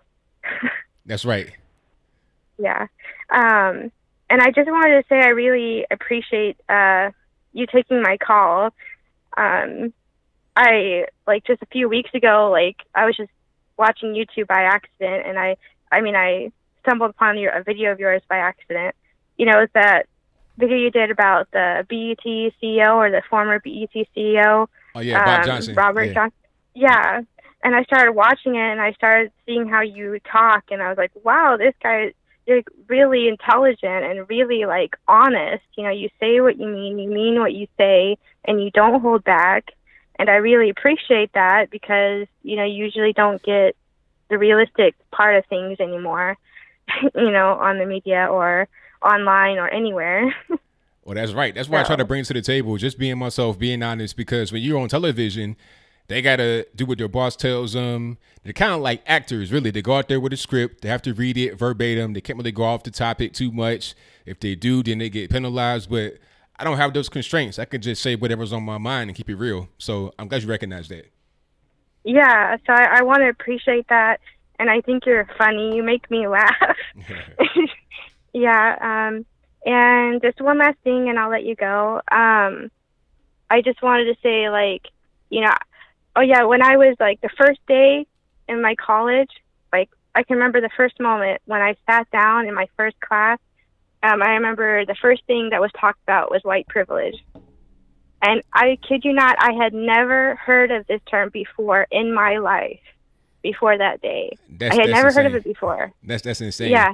So, you know, like, do you think that these campuses are trying to indoctrinate the people that come there? Oh, yeah. Oh, yeah. Big time. Because it was first day. And this is the first topic. It was like culture anthropology, white privilege. Wow. Oh, did you know that you sitting here right now is offending a minority? And I'm like, what? I'm sorry. I've been dating an Asian for over 5 years, and you're telling me sitting here has been offending him? That makes no sense to me. Yeah, these people have no connection to reality, none whatsoever. I mean, they get told things that they want to believe are true, and then they go parrot it to people, but it's just not reality. Just like the whole thing with the assigned seats by race. I mean, that's not reality. People want to sit with whoever they want to sit with. You know, it doesn't really matter what somebody else says. Let me have freedom, but they don't really. Yeah. They think they are higher of a mind state than the kids in the class, but it's just not really the truth. No. And then, like, one last caveat I want to say is, you know, like, Senator Warren, you know, how she got in trouble with saying that she was this much Native American or whatever, and she really wasn't. You know, I have legitimate Native American blood on my family, like on my dad's side, you know, but, you know, for any high school or college application or, you know, military, because I did apply to go to the military, you know, I never once in the racial category said that I was Native American, not once. Even though I had legitimate cause to do so, I never did it because I didn't want that to be the reason I got into somewhere. You know, I wanted to be because of my grades or my work or my ethics, and that's it. That's the way it should be for anybody. You know, so, just get into it because you're good. That's it. Yeah. So thank you, ABL. I really appreciate what you're doing, and thank you so much for taking my call, and I hope this is a good conversation for you. Oh, absolutely. Thank you for the call. Definitely appreciate you. Thank you. Thank you. Bye. All right. Shout out to the caller. Great caller. Shout out to all the college kids, high school people. Shout out to all y'all coming in. And, you know, when I was in college, I felt like it wasn't that long ago. You're talking about 2000. I was in college from 2002 to like 07. Don't judge me with the 5 years. I was off for a little while. But in that time, it wasn't any kind of indoctrination, nothing about white privilege, nothing about race at all. It was just about the work, and that's it. It wasn't all these different things that people want to put in there now. It's crazy. So, hey, hopefully all the college kids are able to kind of like decompress after they come from class and they get told stuff like white privilege. 214 in the line. Who am I speaking to? Hey, man, what's going on? This is Tariq, man. All right, what's going on, man? Much, man. I'm just going to start with the Jussie Smollett, man. When I first heard of him getting released, man, that all charges drops, that shocked the heck out of me. I was like, what? Something is not right, man, because I'm like, with all that evidence, man, like with video cameras and everything, there's no way this man walks away. And then, you know, I started looking into it because everyone on Facebook was talking about it. I saw him walk out with his lawyer, his attorney, I forget her name, and she said something that was real interesting. One of the reporters asked her who attacked Jussie Smollett, and she said the two African brothers who said they attacked them. I found that, okay, now Jussie Smollett is standing right behind her as she says this. So that means to me that it's all in agreement that this was not two white MAGA supporters. And he lied from the beginning. So then after she talks, this man has the nerve to grab the mic and still say, I'm innocent, I always told the truth. I'm like, bro, your lawyer just said two Africans attacked you. Like, this man has no integrity. He's such a liar. I mean, the man is still lying. Jussie Smollett is presenting himself as if these charges were dropped means he's innocent. No, like, I read on, like, what is it? Because he did some community service, which was bogus community service, and he forfeited his bond. That's like a guilty plea, man. That is not, you didn't go through trial and the jury find you not guilty. If the man was not guilty, that wouldn't have, all those charges wouldn't have dropped. He would have went through trial. That's right. So yeah, I mean, it's just, but you know, the thing is, man, something had to happen because you got to understand, man, the liberal movement in this country, the LGBT, the whole minority, they're all one movement. They got to be victims, man. You cannot have a African American. I mean, this is too much, man. You got an African American gay man staging an attack. You know what I'm saying? You can't have that narrative fly, man. You can't have that, because pretty much what he just did is he put a dent in a lot of these people's claims, because a lot of these people do act like victims, like, oh, no, and it just be fake, man. So I think something extreme like this had to happen to preserve the LGBT minority victimhood narrative, man. You know, that is the only way. Because I'm telling you, man, I honestly think if this was a heterosexual man, he wouldn't have. That man would have been done. You know what I'm saying? I don't think a heterosexual would have got out. And also, Candace Owens was right. Shoot, if Jussie Smollett was a white man, it would have been chaos. Oh My man, God. nah, that would have been like, imagine if it was that definitely you be seeing Chicago burning right now. Oh boy, I'm telling you. Oh boy, yeah. Hey, it's crazy how black folks decided. And that's the thing. Black folks, we got. It's funny. We unite when white people do something to us. It's just hilarious. It's almost as if white people do nothing to us, we're not going to unite on anything. You know what I'm saying? It's like if one random white person kills a black person, that is like the most unjust thing that we've ever seen, regardless of how many people we are killing in our own neighborhoods, drugs being sold, the women out there that we are prostituting. None of that matters. None of that matters. If one white person does something to a black person, then we all suddenly just unite out of nowhere. It's just, it's unexplainable, man. It's something I cannot explain why that happens. You know what I'm saying? It's like, it's easy to go at the white person, but you will not go confront your own who's messing with the community. Like, why won't you do that? And it kind of makes our whole, when we try to present ourselves as fair-minded, when we got that skeletons in our closet, people are not taking us seriously. And I think this is why a lot of black liberals hate that black on black crime argument that going into that debate, because they really have no answer for it. They don't want to talk about it. There's no answer. Exactly. Yeah, of course. They can. How can you debate those statistics? Like what they'll do is say, oh, don't say that, or they will deflect to say all races kill each other, which is true, but what they're not explaining is that the proportion, like, okay, of course, if you look at numbers, raw numbers, if you say white people kill each other, whether they do commit more crime, or what would they say, white people kill each other far more on average? Well, that's because white people are the majority of the country. But let's say, what if white people were like 3% of the country, or make up like 50% of the crimes? That is a problem. That's a problem, and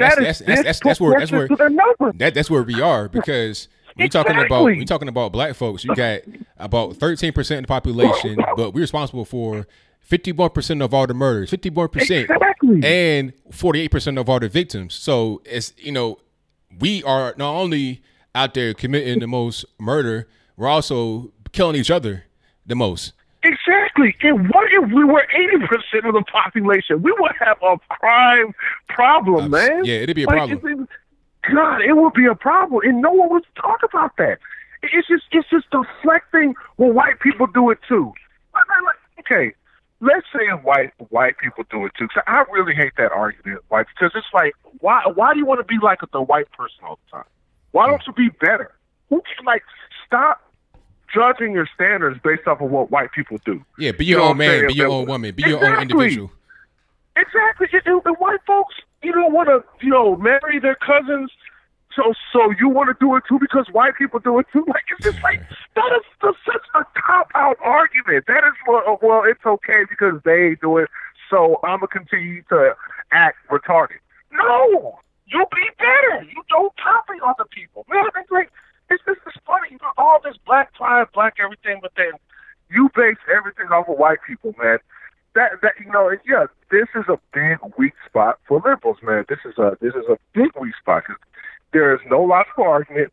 And if you notice, Anthony, because we never talk about these issues, black on black crime just gets worse, because nothing's being done about it. It's just being deflected. Eyes are rolling. Nothing is being done about it. They are voting in these same Democrat politicians who's giving us these same platitudes. We love you. Black people this, black people that, we will look out for you. And they do absolutely nothing. You know what I'm saying? And I don't understand, what is it going to take? You know what I'm saying? I think what's happening is it's just all this black coddling on TVs, like I told you before. White folks, it seems like white liberals and sometimes white conservatives to an extent are afraid to really just say their mind, speak the truth about the facts, because they don't want to seem racist. But what they're doing, they're not understanding. That's not making the black person stronger and take accountability. That's actually making them weaker. That makes them weaker.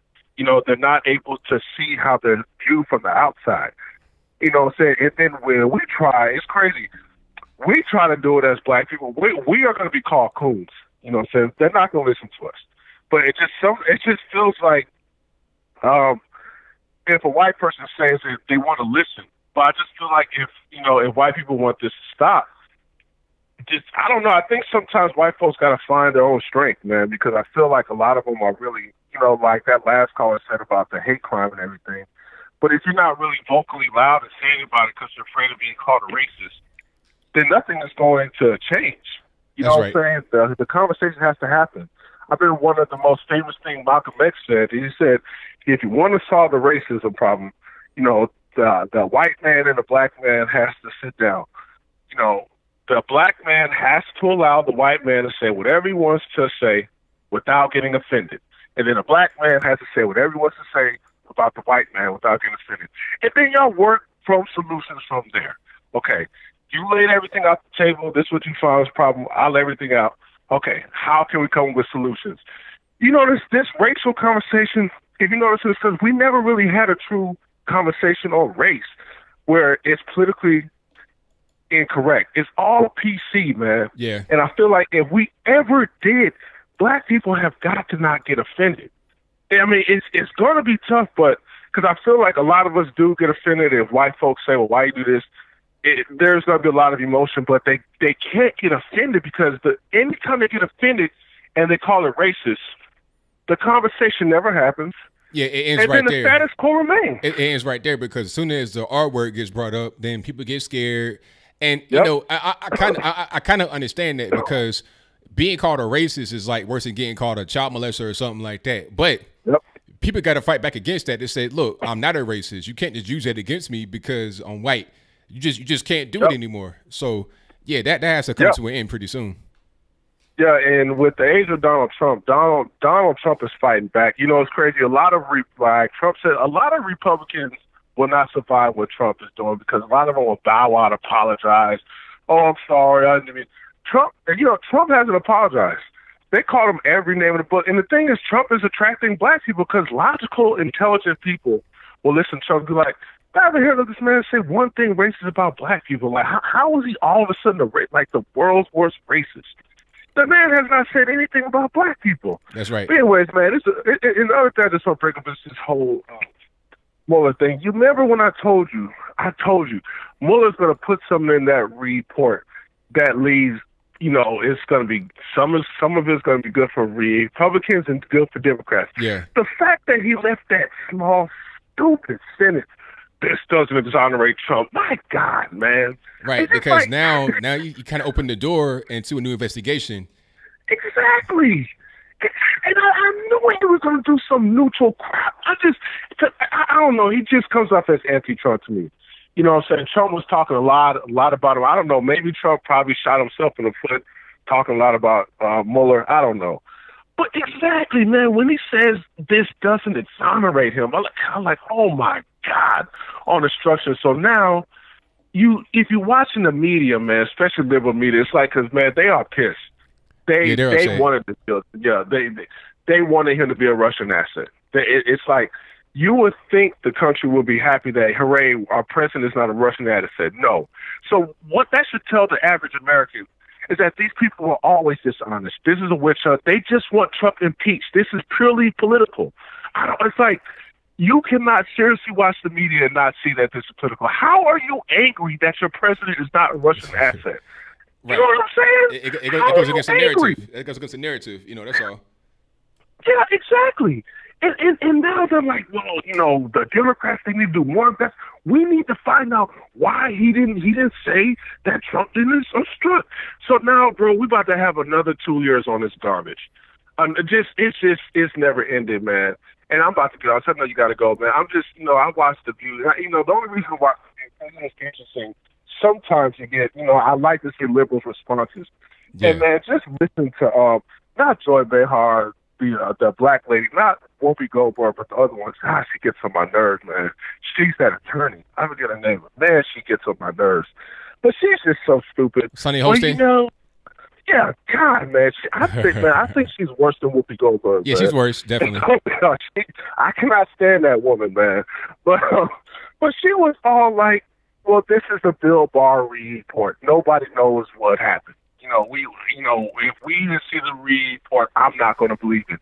I mean, these people are in such denial. This is just ridiculous, man. Like, I'm glad this is happening. I hope Americans are waking up to this. Is the deep state. This is what it does. It can take you out, and it has all this media influence, media power, and they all focus on one target. Anyways, I'll get off, bro. It takes more power. Thank you for the call, man. Definitely appreciate you. All right, man. Take care.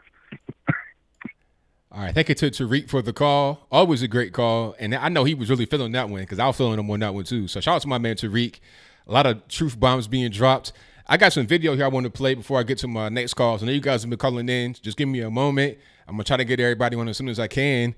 But let's check out a little bit of video from Creepy Joe and then from what's her name? Big Stacy M1 Abrams Tank. A bunch of white guys hearing this testimony in the Senate Judiciary Committee. So when Anita it sounds kind of low. Basically, right here, he's talking about it's a bunch of white guys with the Anita Hill testimony. He wants to go kind of against that whole thing. Okay. And then, let me see. Hold on. And what the hell is all about? This is English jurisprudential culture. A white man's culture. A white man's culture.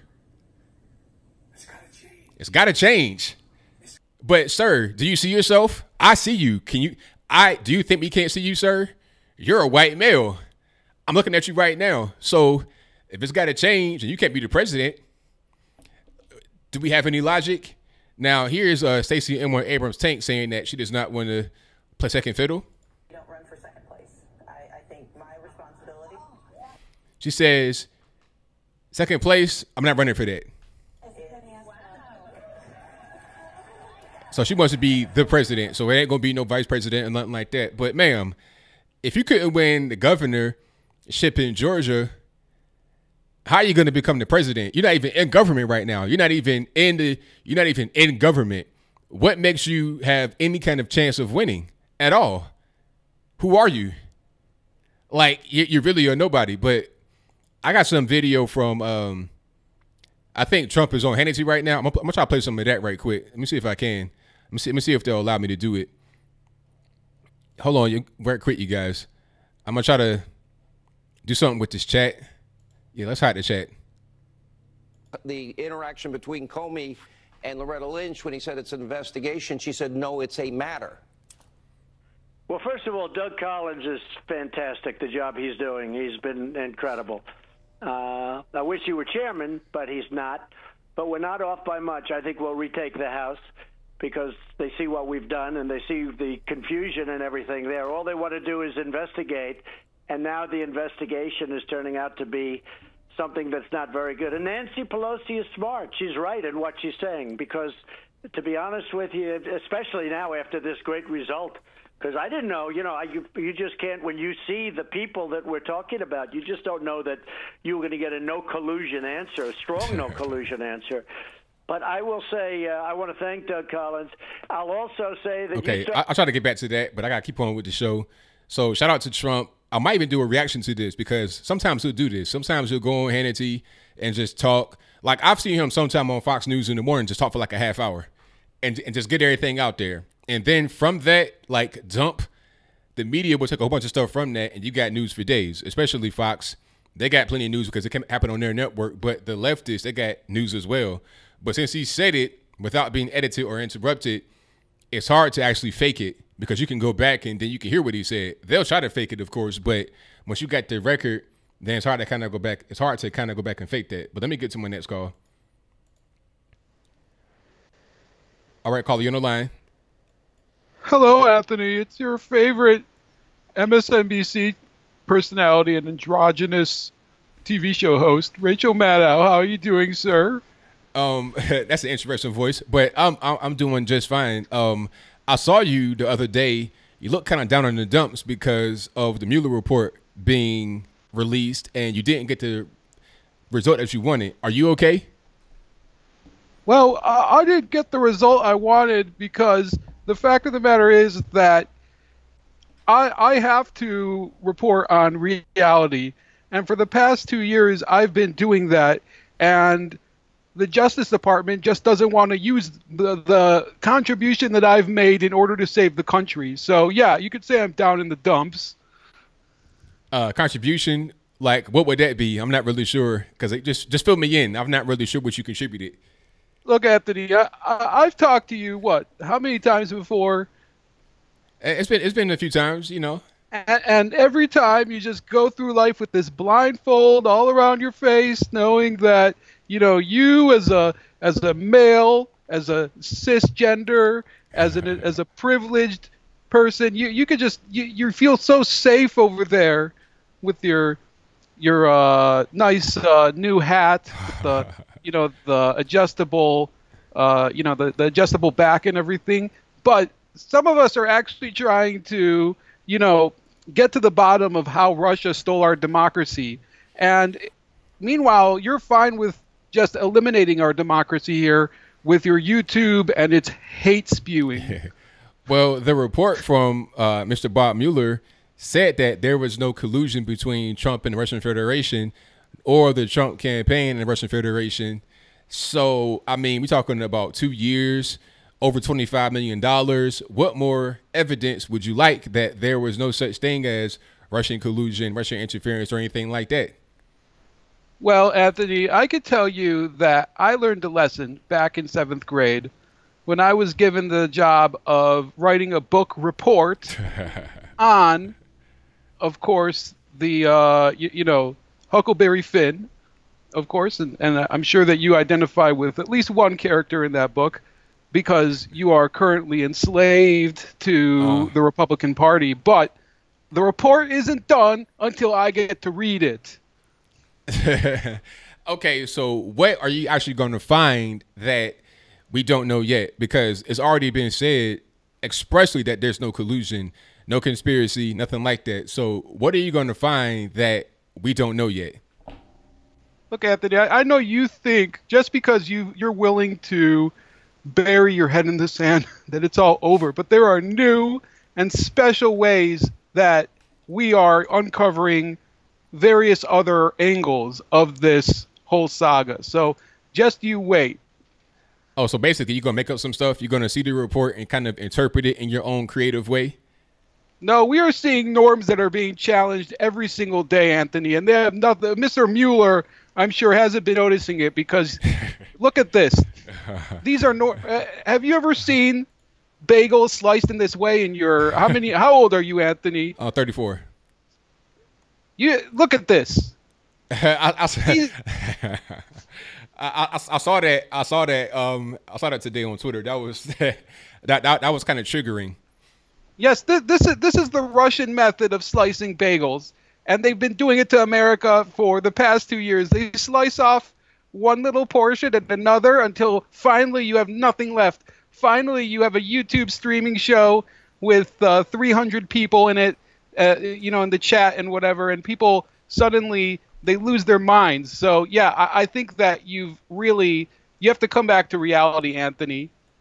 Hey, I mean, I don't even know what's going on at this point. I just want to say that I'm glad that there's no collusion. I understand that the bagels getting sliced is triggering, but that's about all that I'm triggered about. I'm happy that the report got released or pieces of it got released. We know the actual important details. There's no collusion.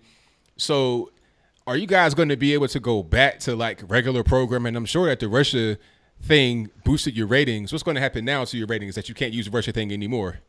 Oh, we'll be using it, Anthony. And I heard earlier the people that were talking about reparations, and I'd like to throw in, we need Russia reparations from all of you for the 2 years that we were slaving so hard to expose this plot against our democracy, and you guys just sat there and laughed at us.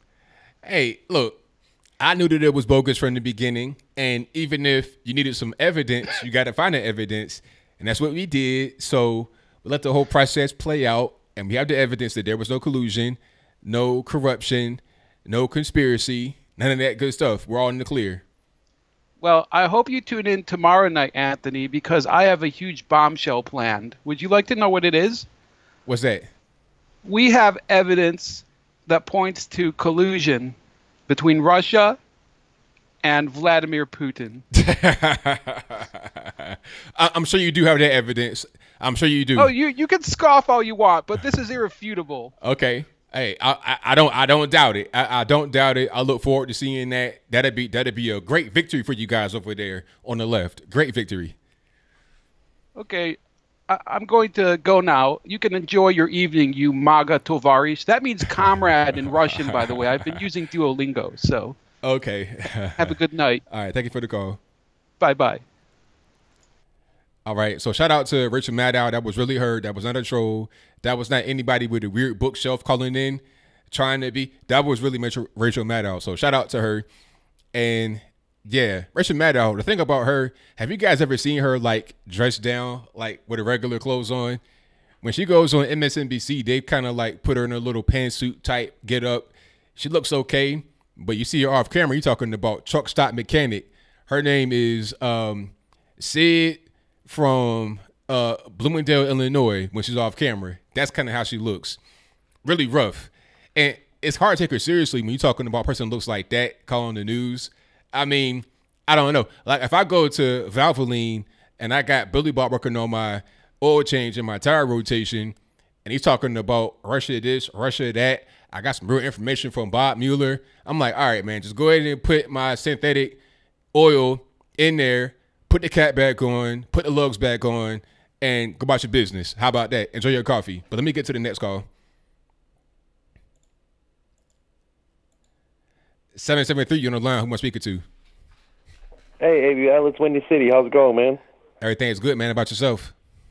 Good, man. Great show so far tonight, man. Oh, thank you, man. Appreciate it. Dude, that hat is pimp, dude. You're big pimping over there with that hat. Thank you, man. Hey, I made this myself. I got some more coming out, man, so appreciate it. No, yeah, I see when you first told us about it, man. I was going to order one.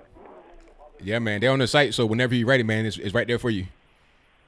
Yeah. So let's talk about these reparations, because I got a way that we can probably do it and do it fairly. Okay.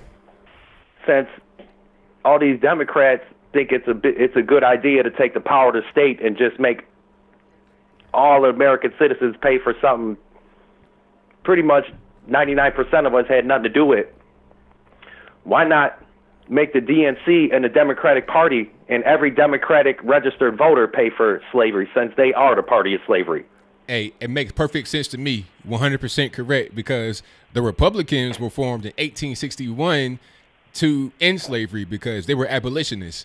So let's have us that voted for Trump, us that are conservative Republican, we don't pay anything, but they paid all because they were the ones trying to uphold slavery. It seems fair to me. Thank you so much, ABL. Finally, someone that knows a little bit about American history before they go blabbing their mouth about subjects that they don't even know in depth. That's right. It feels so refreshing to finally speak to someone that actually has a brain and knows how to use it. Hey, I try, man. I try to use it every now and again. But like, some of these people don't even realize that they're so brainwashed. They think that the Republicans were the slave owners and it was in the South and this. That's how dumbed down they got people. I'm like, dude, just learn American history before you even try to debate me. Right. And then what was the other one? Avenatti got arrested. Yeah, trying to extort Nike for like $25 million. And not only him, but he tried to get his man some money too. Mark Garagos, who was Jussie Smollett's lawyer and also Colin Kaepernick's lawyer. He was also Michael Jackson and Scott Peterson's lawyer back in the day. Yeah, and then something about bank fraud too. He lied. He bring in, what he did was doctor like his W-2 form or whatever. Say he made $500,000. He made it show that he made like $3 million, so they would loan him more money. Yeah, he did. So he got popped off on robbing the bank too. So he doctored, income forms basically, so that he would be eligible to receive, a larger loan. Yeah, he did do that. Yep. And he also defrauded one of his clients because one of his clients won a settlement, and he told the client a phony payment date that a settlement would come in, and rather than giving the client the money when it came, he took the money and spent it on himself for personal expenses, lifestyle, bills, etc. So he stole his client's money that he got from a settlement. I mean, like not even not taking the percentage of it like a lawyer would do. Just took the whole thing and didn't give it to him at all. No, just took the whole thing, right? Not a third or whatever, right? 100% of the total money. Yeah, and then that's crazy because it was a couple months ago where he was all over mainstream media and he was going to challenge Trump for the 2020 election. And when I was on YouTube and all these social media sites and whatever, they're praising Avenatti, all these liberals and these Dem, like this guy is some type of god. Like this guy is amazing. And the whole time I'm thinking, like, why are people so impressed with this dude? He's representing what was the nickname they have? A creepy porn lawyer. Yeah, I was like, but they're worshiping this guy like he's God or something. It was crazy. He was on MSNBC and CNN 108 times in 2 months. Yeah, he might have the record. I don't know what the record is, but he might have shattered the record. Like these athletes are shattering records all the time. He might have shattered the record for the news. That's right. Yeah, and then Smollett, I mean, we called it. We knew Smollett was getting off. Oh, yeah. I told you, ABL, I warned you about Crimea and the Chicago way, dude. Ain't no way they're going to let that kid go to jail, man. Yeah, and you know what? Right when I saw the press conference featuring the superintendent, Eddie Johnson, I knew that he would get off because he was asked a question by a person in the crowd, and the person was saying something to the effect of, what should the actual punishment be for the crime? He was like, well, an apology and pay some money. Basically, that's what he said. He didn't say anything about jail time, nothing about, getting the correct justice. He said specifically an apology and paying the money back. I was like, that's it? That's all you want? Come on. This is the thing that kills me, though. This is so disrespectful the Democrats claim they're for minorities and this and that and people, in poverty, things of that nature. This is a smack in the face to every single person, especially if you're black, sitting in Cook County Jail right now on some charges. Oh yeah, because in my opinion, because this is just like this dude is a Hollywood elitist. He is the definition of privileged. Yeah, and they bent over backwards for him. But the average poor dude grew up with nothing or whatever, however you want to put it, ain't nobody putting their neck out for him. Not at all. And the thing about it is, you got guys in jail on much less than what Jussie did, much less. And they're just sitting there just rotting. Like, can somebody come please get me? Can I get Michelle Obama or somebody to get their friend to come get me? None of that's going on for them. But they see this guy over here, having this whole big, elaborate hoax scheme set up. And then he tried to, start a race war almost. And he gets just nothing, 10 grand to $1 millionaire. How much is that? That's nothing. That's like paying $5 to the average person. Yeah, well, my thing is, you touched on a little bit right there. That's what he did had the potential to go off as a nuclear bomb. That could have potentially just triggered a straight-up race war. Because they already had... potentially, it could have been the straw that broke the camel's back, as they say. You know what I mean? So, what he did was very serious as far as I'm concerned. 100% serious, and that's why he should have got punished for it, because it should have been a deterrent from anybody else trying to do the same thing, because people see that and they want to copycat. Oh, I want to do that. I want to really do it and pull it off so nobody knows that it's a game, and then they want to start something for real. But nah, it didn't happen, so that's crazy. And it went right back to that whole agenda or mindset that the liberal media have been pushing about. Basically, if you got a mega hat, people have the right to assault you, to attack you, to get crazy with you, to get aggressive with you. It was pushing all that. That's right. That's right. And you seeing people getting beat up. I saw somebody get shot because they had a MAGA hat on. I mean, all kind of stuff. Crazy. And then if that were to actually be believed as a real thing, it would have amplified that.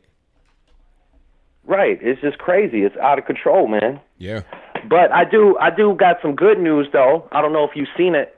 They ruled that Obamacare was unconstitutional.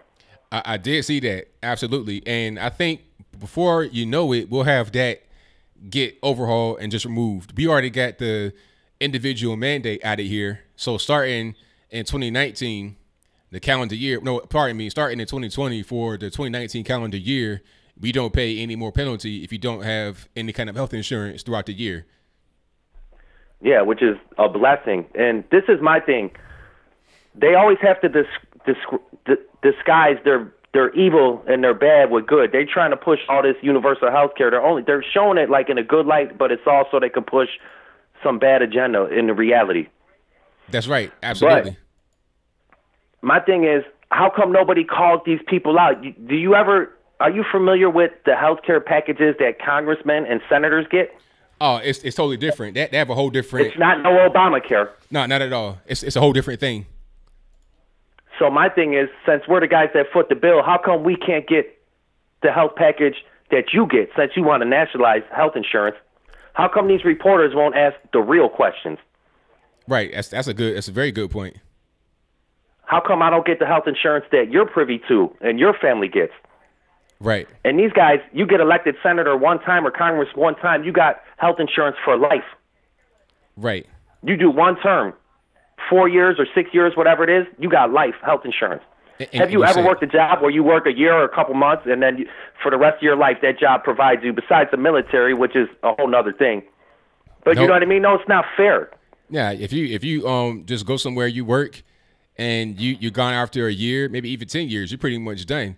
I mean, I see people sometimes, they just say, yeah, I was at my job for 10 years and I'm back at square one. Maybe you got a 401k if you make enough money or some savings in your own personal pocket, but that's about it. Ain't gonna be no benefits long-term like that. People are barely able to get their pension after working for like 30 years. So, nah. Yeah, it's right, because actually that happened to a friend of mine. He was working at the Board of Trade downtown for 15 plus years. Actually, I had worked there for a little bit too. He had got me a job in there. And they computerized or digitalized the whole thing. Yeah. And they got rid of like hundreds of them. And wow. he's like, man, I've been here like 15 years of my life. I've been here, working and everything, doing good. And they just gave him like a little check. It was like $500, $600, and we're like, bam, that's it. Wow. Later, see you. A computer took your job over. Crazy. But that's 15 years of that man's life. That's right. And then one more thing real quick, and I'll let you go because I know everybody, the phone line's on fire. Also, the Ninth Circuit Court ruled that Kate Steinle's family, which I know you're familiar with the case, she was killed by an illegal immigrant that had been deported 5 million times or whatever, a bunch of times, cannot sue San Francisco. Oh, really? Wow. Because they didn't turn them over on an ICE detainer. They had a hold on them, but they refused to cooperate because it's a sanctuary city.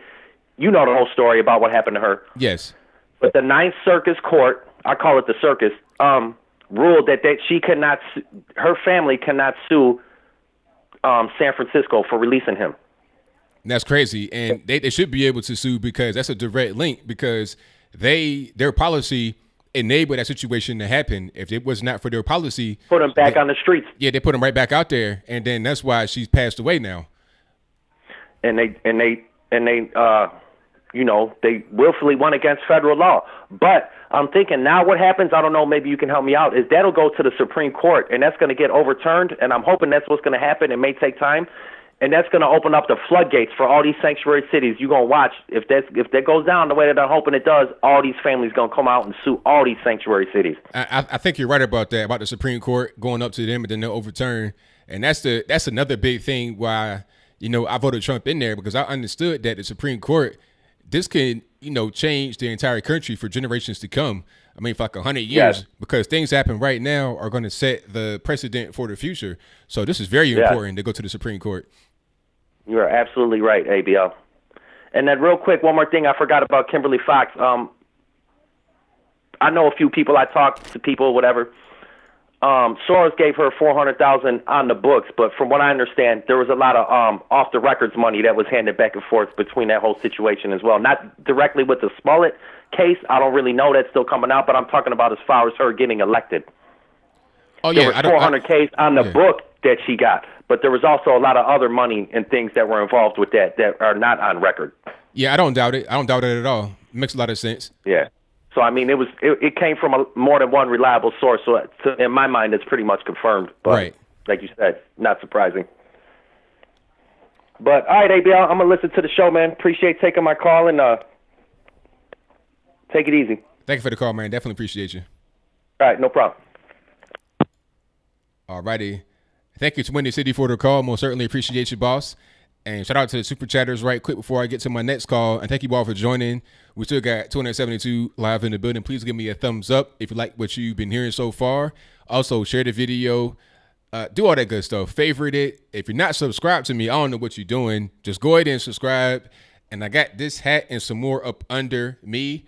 If you don't have any kind of ad blocker or YouTube Red, it should be some shirts and stuff down beneath this video. And there's also a link in the box to the store if you want this hat, shirts, and all the other good stuff.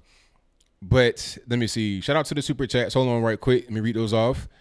Thank you to Truck My Ad, who says, Tariq, someone trigger him, please. Shout out to my man Tariq, and thank you to Truck My Ad for the donation. Definitely appreciate you. Sorter says, Al from New York. Great talking to you. Sorry I cursed. Hey, it's all good, man. Thank you for the call earlier. Certainly appreciate you. Tune in, drop out says, Smollett got let go to flip off Trump and his supporters after Mueller cleared Trump of collusion. Think about who were the victims of Smollett's fake hate, MAGA country. I mean, that's a good way to look at it, because this happened right after the whole Mueller thing was going on. So, you know, I think there's some time in there that was not coincidental. And shout out to Andrew Jocelyn for your donation. Definitely appreciate it. And thank you to Sushi for the donation, who says, I've worked in the criminal justice system for 15 years. I've never seen felonies dropped for community service and a fine. To say it's unprecedented is an understatement. Hit that like button, heart emoji. Thank you for your donation, man. Definitely appreciate you. This man had 16 felonies. And the thing about it is, a grand jury saw the information and came back with that in a very short period of time. It was not this whole big thing about deliberation, none of that. It was pretty much instant. Nah, let's go ahead and charge them right now for all these felonies. Let's not waste time or play any games. But let me get to the next call.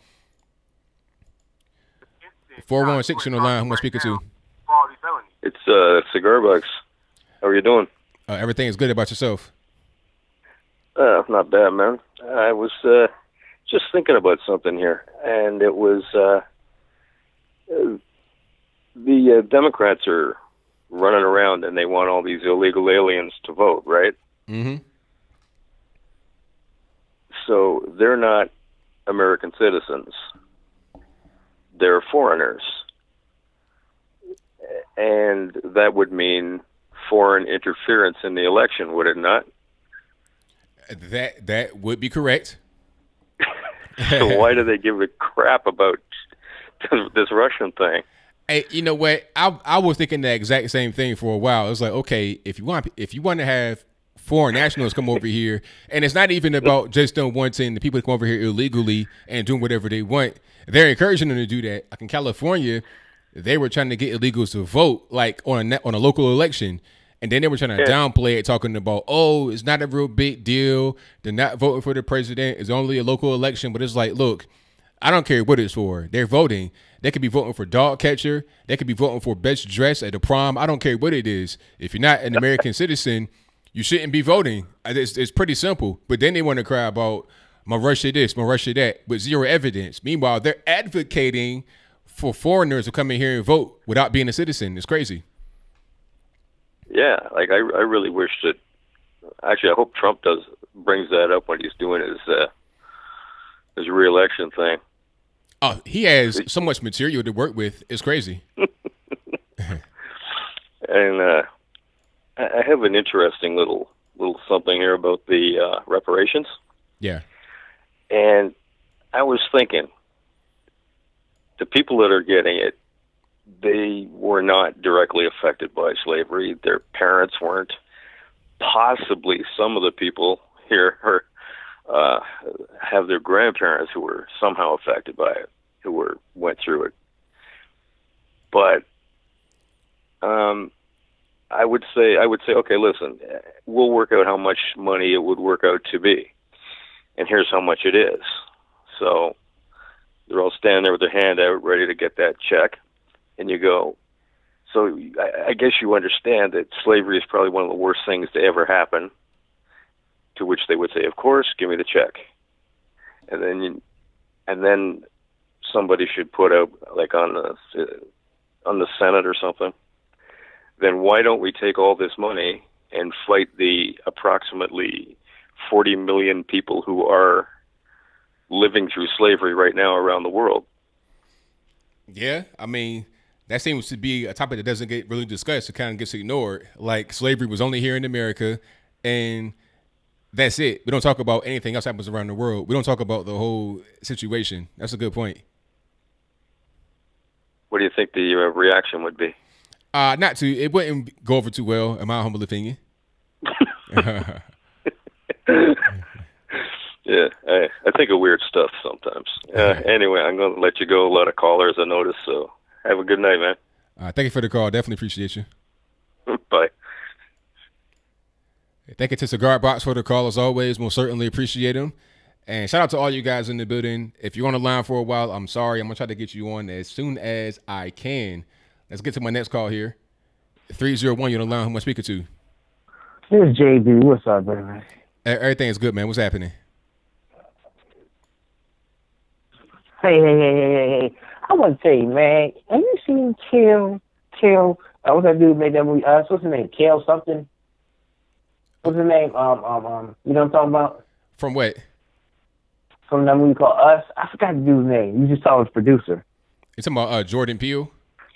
Yeah, Jordan Peele. His wife's hideous. She's hideous. She was like a dude with a shirt on. Have you seen his wife? Look her up. I'm dead serious. I've seen her. Yeah. I mean, when you see his wife, you don't think, oh, that's somebody that belongs on the cover of Vanity Fair. You're talking about somebody that, I don't know, you really want to see her too much. Yeah, but see, my thing is like this. I went up to the white man. You see your wife? I want to put your wife in public. Yeah, the crazy part, you're right about that. Like he says he doesn't want to hire any white males to be leads, but he's married to a white woman. That's typical of these kind of guys. Him and his partner, Michael Keegan Key, he's also married to a white woman, and they're half white themselves. So it's just weird. Like people like that be the most racist, in my opinion. Yeah, like the most self-hate. I don't like myself, so I'm gonna be the most fitting with the rest of the black people. With only 1% of the population, you moron. You know what I'm saying? And then on top of the lead lady and Us, I think she's ugly. I'm not a big fan of her. I don't think she's most attractive. Everybody says, "How could you say that?" You say who now? The leading lady in Us. I don't think she's that pretty. Oh, you talking about Lupita Nyong'o? Lulu. Yeah, I'm not a big fan of her. I'm just not a big fan of her. So I think she's attractive. I think the girl from Walking Dead looks better. And then I call a lot of flack. I said they could have picked a better leading lady in Black Panther. If I'm a king of Wakanda, I can't do better. That's all I'm But you said we don't really I mean, you're right about that, though, because you go to Africa right now, I mean, you're not going to have just any old regular girl on the king's arm. That ain't really what's going on. That's what I was saying. Everybody said, "Oh my God, you're so racist, you're a self-hater." No, I'm being honest with you. If I'm a king, you think I'm a sort of for that? No offense. but yeah, like Jussie Smollett. Come on now. You hear that Borno speech? I'm gonna fight for the cause. We'll call it the Liar Anonymous. I'm a liar. I messed over two of my good friends. I'm like, okay, sir, yeah, you really think you can get your Empire job back? Yeah, okay. I'm not watching Empire. What do you say? The crazy part is that he lied right in front of his lawyer, who just said that he was lying, basically, because the lawyer said yes, the Osendaro brothers, the Nigerians, were involved. They did do the whole attack thing or whatever. And then here comes Jussie after that talking about, I've been innocent. I've been telling the truth the whole time. No, you've not been telling the truth the whole time. Your lawyer just said you were not telling the truth the whole time. The lawyer said that you were lying, basically. So he'll lie no matter what. It don't matter. He could be caught red-handed doing something and be like, no, I didn't do it. You don't see me. It's like, sir, I see you. With your hands are red. I can see you. It's like, no, I didn't do it. It's not me. No, they're not red. They're pink. But yeah, let's get on my nerves whole thing. And people on Facebook saying, so what's he out? I'm like, so you guys condone somebody lying about a fake hate crime. I'm like, come on, people. We've got to get our shit together. Come on. Our stuff together as black people. I'm sorry. Right. Sorry. Get our stuff together as black people. Come on now. We're losing our Kelly. At least our Kelly. At least we know he's guilty. At least he's going to do some kind of crime. Black community, we're going in shambles. Wouldn't you agree, yeah? Yeah, it's kind of, it ain't looking too good for a lot of us. Exactly. And I'm like, it's getting rather sickening now. And I'm like, wow, it's just getting horrible out here. And And then everybody's on their feels, oh my God, we're gonna find something else. He got to quit. You can't bring those charges up ever again. And that dumb lady on the video, her name Joy Bakehart. Come on now, it was rigged. No, it wasn't. It was 2-year investigation. You can't find it. It's called It Was Nothing. There was nothing. You know it. I know it. You know what I'm saying, ABL? Yeah, absolutely. Well, I'm not gonna hold you your time anymore. Oh, okay. What's your level now, division? Okay, ABL. What am I? I'm like 14 or 15. You know what? I'm done. I'm done playing division. I'm done playing division because I'm only like a level 9, and I'll be getting mad because every time I play with somebody, I'm never talking to Mike. I'm like, it's a team player, role player game. You've got to talk to people. These new millennial video gamers. Well, all right, you have a nice one. Thank you for the call, man. Definitely appreciate you. All right, bye-bye. All right, thank you to JB for the call. Most certainly appreciate him. And shout out to everybody in the building. We got almost 260 still in the chat. Thank y'all for joining. The number to call is 434-658-1220. And I'm going to try to get to all you guys' calls as soon as I can. Y'all just hang tight. 213 on the line. Who am I speaking to? 213. Hello? Yes. Hi, is this Anthony Brian Logan? Yes, it is. Can you turn your background for me? Can you turn your background down for me? Yeah, it was my subwoofer. Oh my goodness, ABL. I love you. Oh, well, thank you. Thank you. Okay, so I was just waiting. It must be, I don't know, mega country or something, because this is the 45th time I've been trying to call you. Yeah, the phone lines are kind of blowing up tonight. So I saw that you had called a few times on the list, so I tried to get you on as soon as I could. Thank you, love. That's an understatement. Yeah, you're the. I called you 45 times. Get it? There you go, 45. Perfect number. MAGA, baby. So, question, love. Are you single? No, I'm not. I know. I'm just joking. I always say, well, you ever notice where it says "marry me"? ABL, marry me. Oh, I don't be knowing. I can't even respond to none of that. I just act like I don't see it. Meanie. Anyhow, so I have a question. So, you know my Jericho Green, right? Yes. Okay, Will, from United America First. Yeah, I know Jericho Green and then my man Will Johnson. Yes. Brandon Tatum, Terrence Williams. How's Terrence doing? Terrence is doing better, but he has a long road to recovery. He had surgery on his neck, so he has to recover for about 12 weeks. But after that, he should be better. That's a bullface lie. I've been seeing his tweets. Well, how can he tweet? There might not necessarily be him tweeting, and also he can do some things like he can tweet, but he can't be moving around too much with his neck. He's got to keep his neck pretty still. That's what she said. I said that's what. Hey, so how about the amazing Lucas? What about him? How about, okay, I want you to get together with the mind of Jamal. I love Jamal. Kevin's Corner. Kevin's from Kevin's Corner. Jericho Green. Will from United America First. Brandon. Terrence Williams. And the amazing Lucas. All y'all 7. Get together and do something. Hey, that could happen. I've met a lot of them before, so that could happen. I know, and I wanted to say thank you. You broke my heart and I cried when you went to the Blexit. Yeah. With beautiful, beautiful Candace Owens. Yeah, absolutely.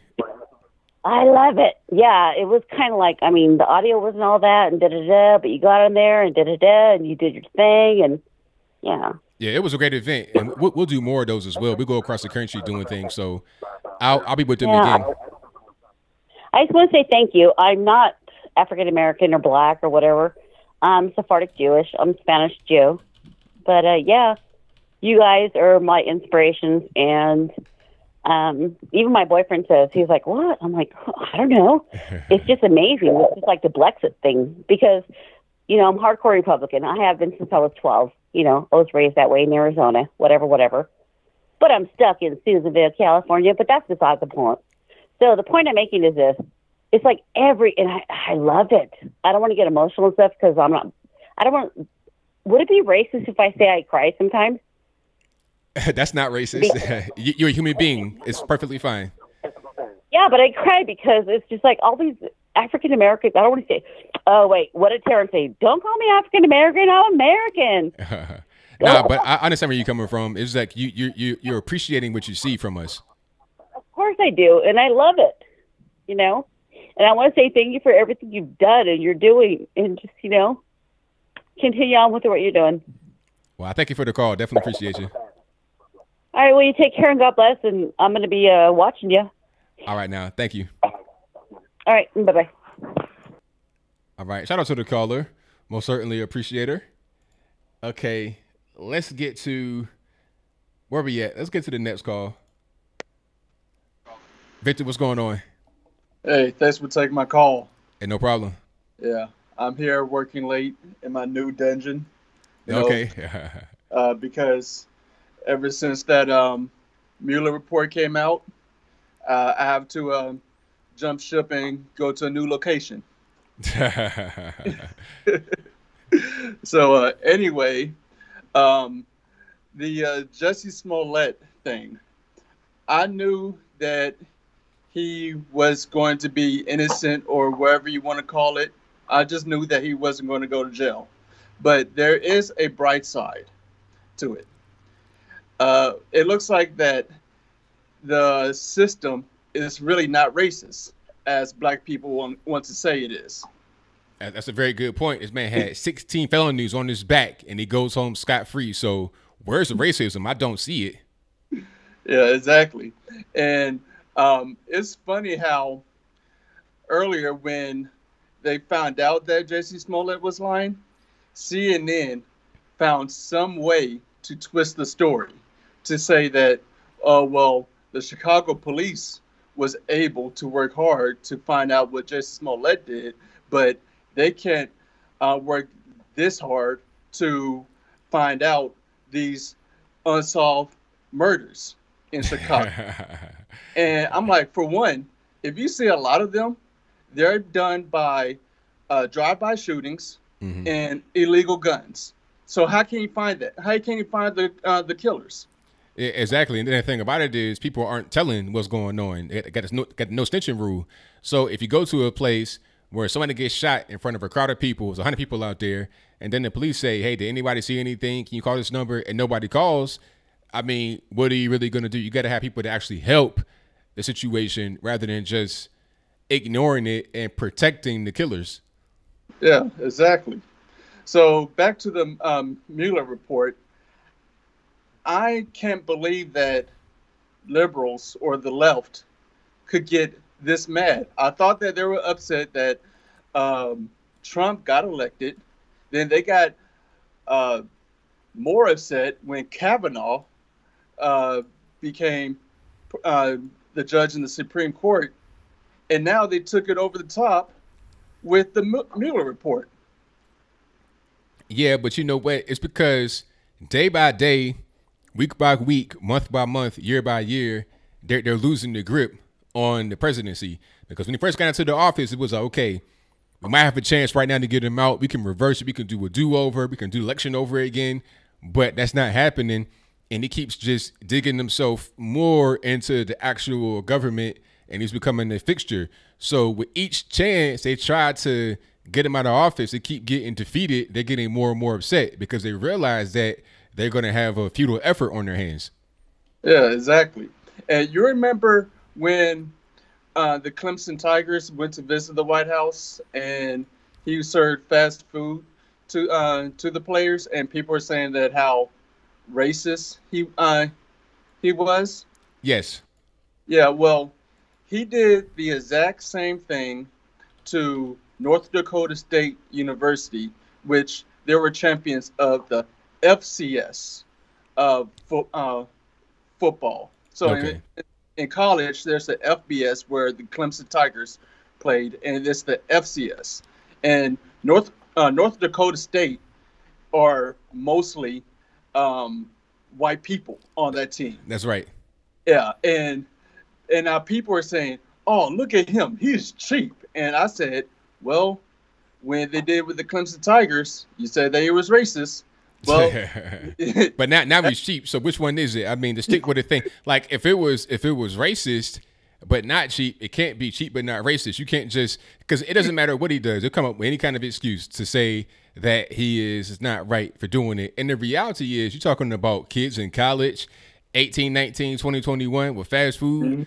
Listen, I've been to the White House and they served some good food. They had like finger food and stuff, real pretty food. But to be honest with you, you're not going to eat that for a meal. It's just kind of a social thing to do. But if I'm 18 years old and I weigh 300 pounds and I'm playing football, I'm getting 10 Big Macs, all the sauce, fries, all of that. I'm eating it right there. I'm hungry.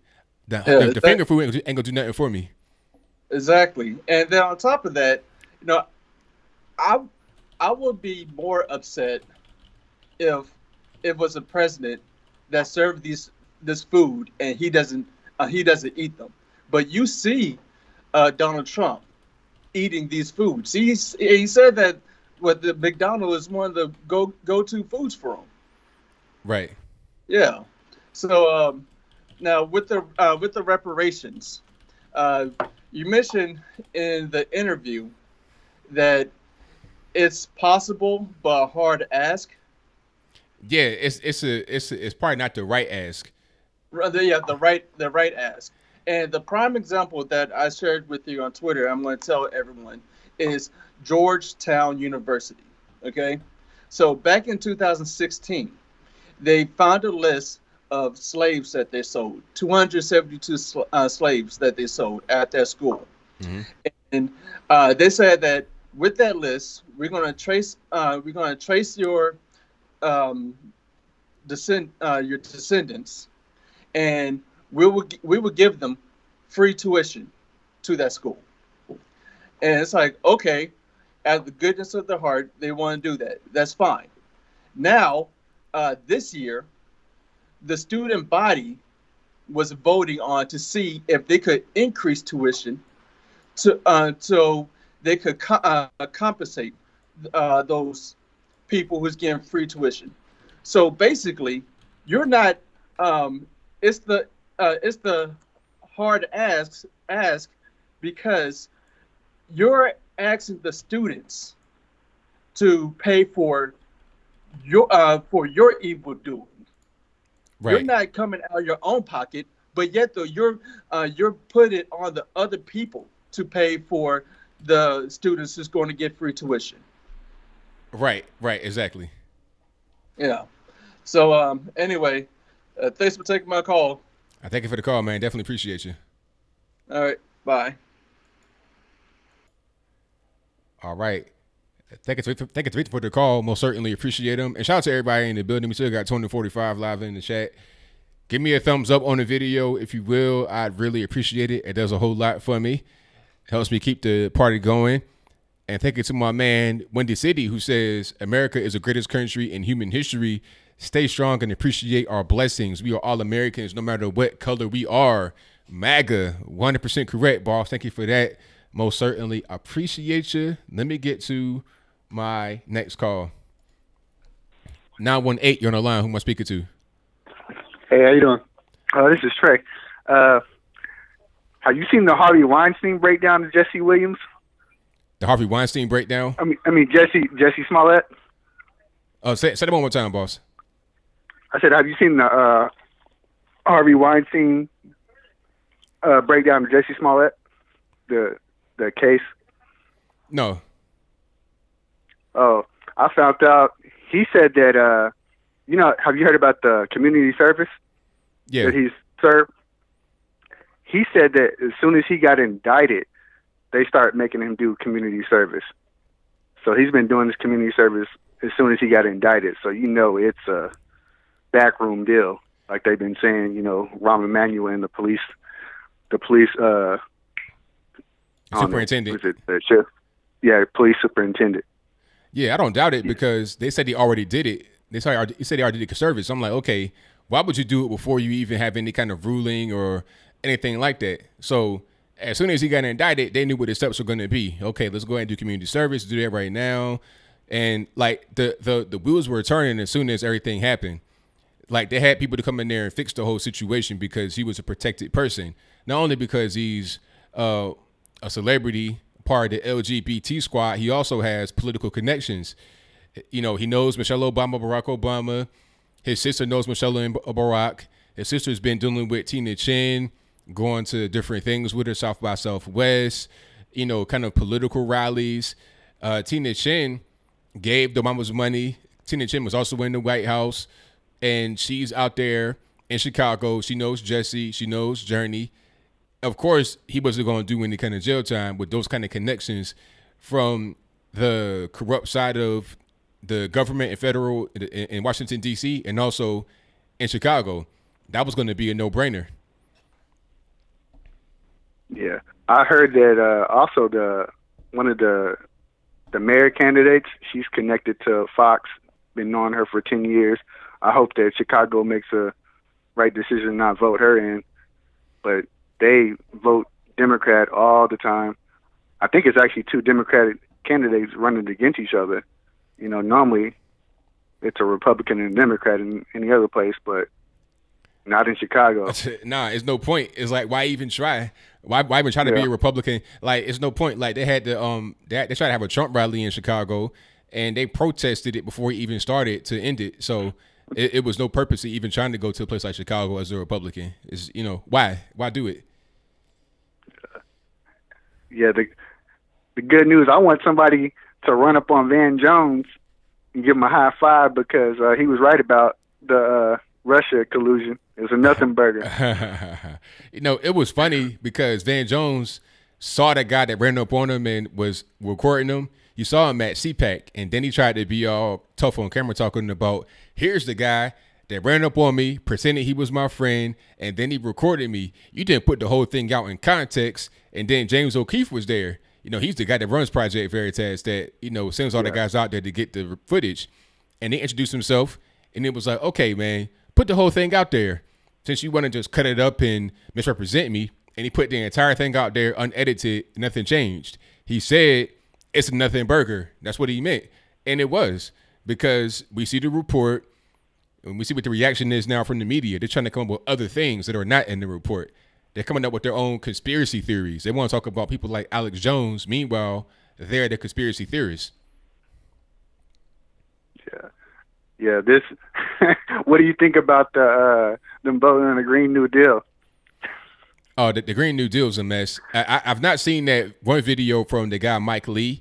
I need to watch that. He's a senator from Utah, and he wrecked the Green New Deal from what I heard. I gotta watch that at a particular point. But yeah, it's a bunch of nothing. I don't even know how we even talking about it. The only reason why it's been brought up is because AOC is very popular. The Green New Deal is old. It came from Jill Stein years ago. We're talking about at least 10 years ago when she was running for president. So, I mean, it's just popular right now because she's in there and the media is pressing it. So people want to hear a little bit about it. But it's funny seeing the record rip it apart because it's a bunch of nothing.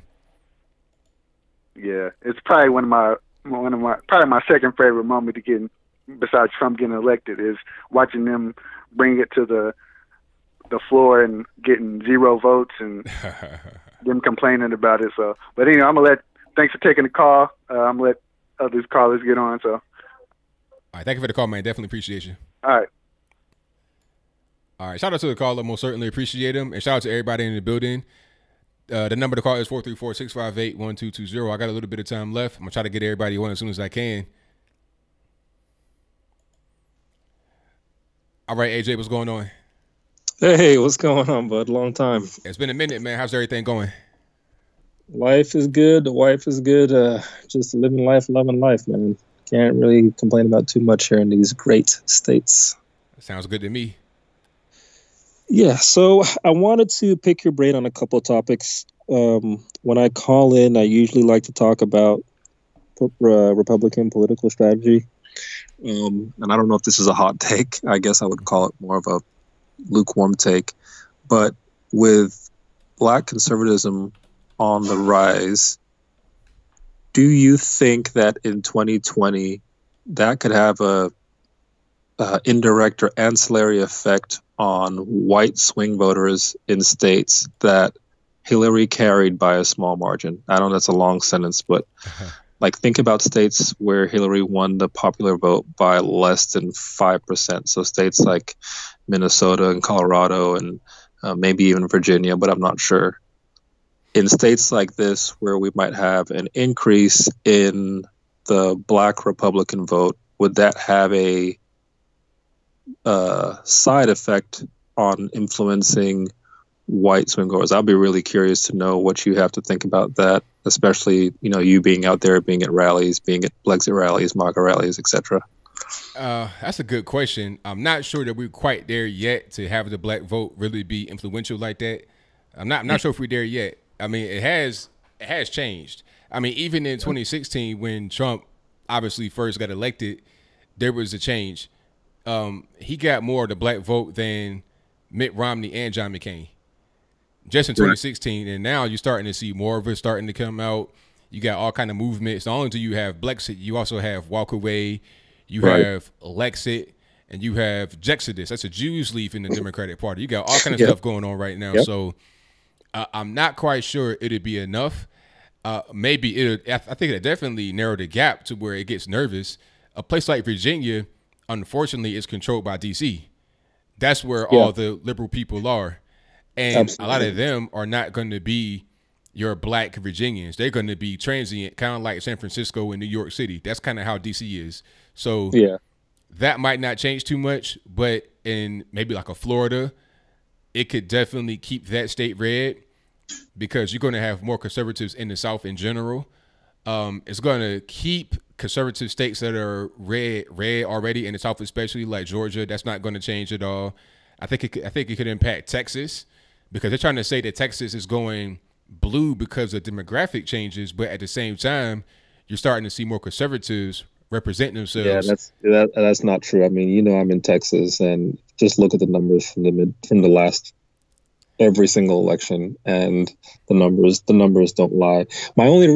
So the reason I would half disagree or just have this debate with you is because in presidential election years, you can't understate the single issue voters. And there are a lot of people that don't vote in any other elections, don't vote in midterms. They just show up and show out for a presidential election.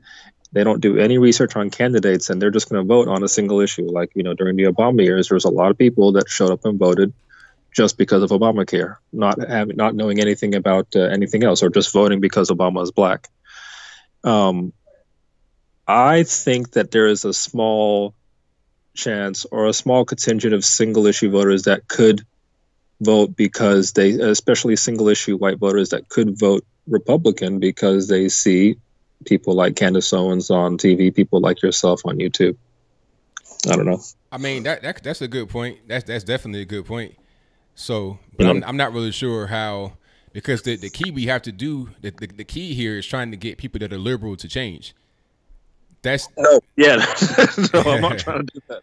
No, I'm not trying to do that. I'm just talking about like a lot of swing voters, and I'm not even really talking in most states. I'm really only talking about states that are like pretty much swing states, but don't have a ton of electoral votes. That's why I brought Colorado and Minnesota, just because they were so close, and I think they each have like 10-ish, give or take, electoral votes. Okay. And the margin of victory was something like 30 to 40 electoral votes.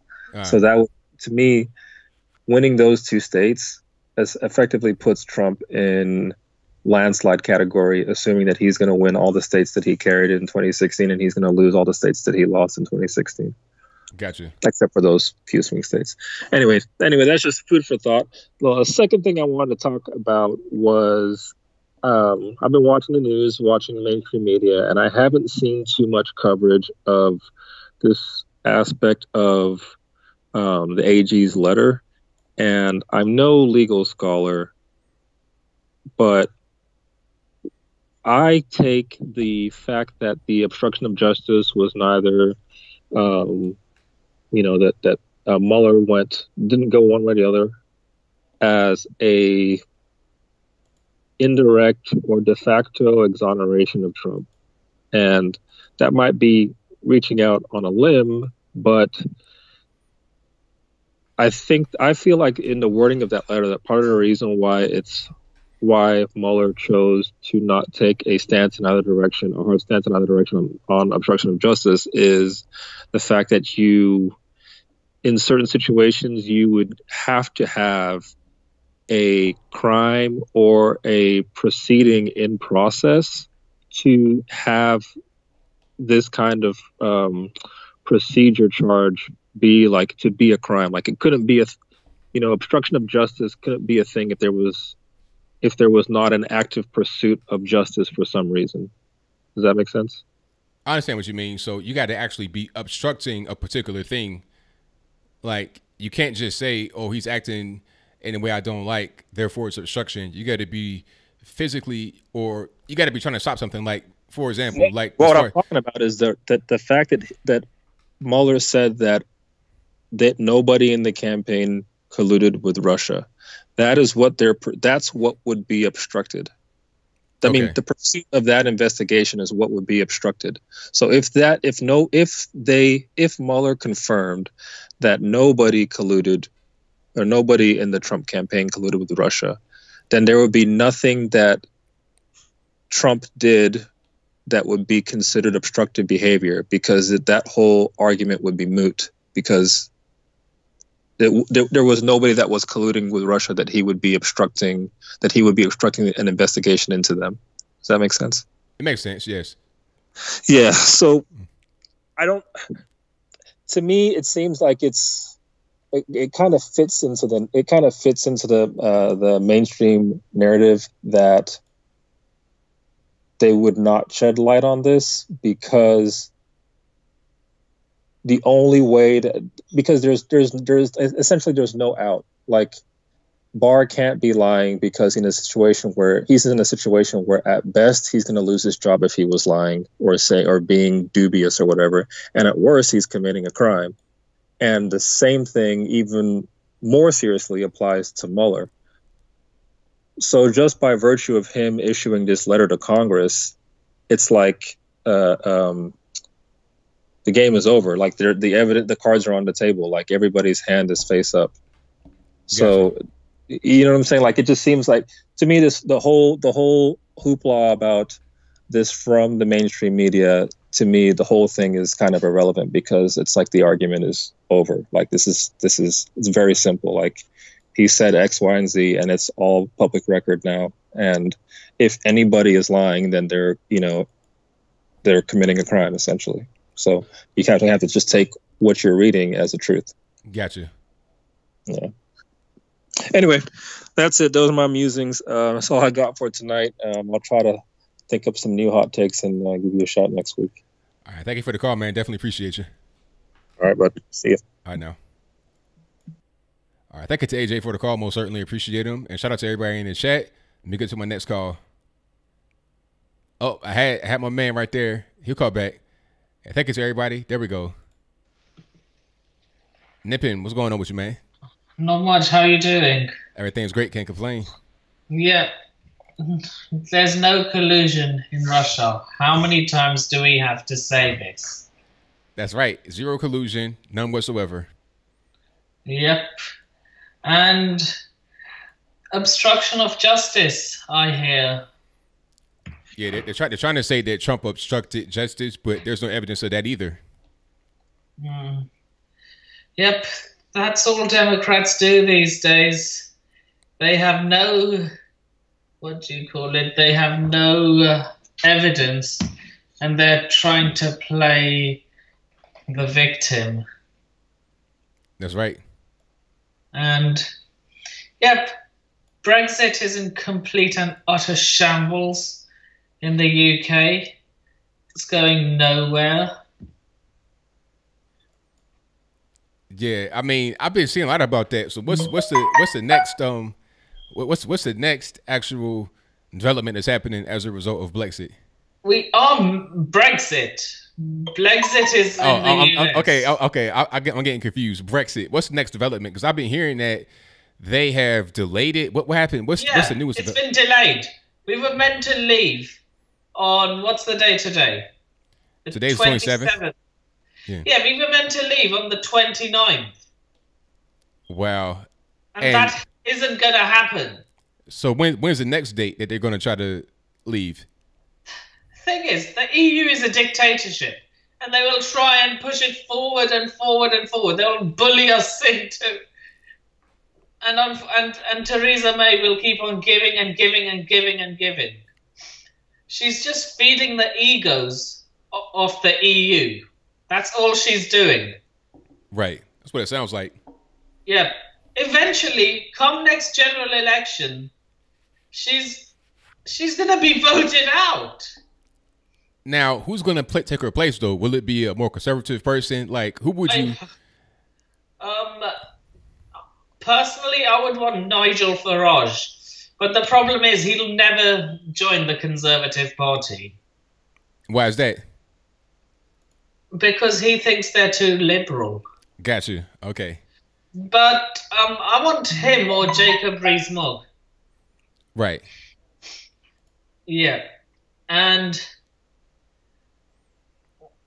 this Reparations 2020, what of it?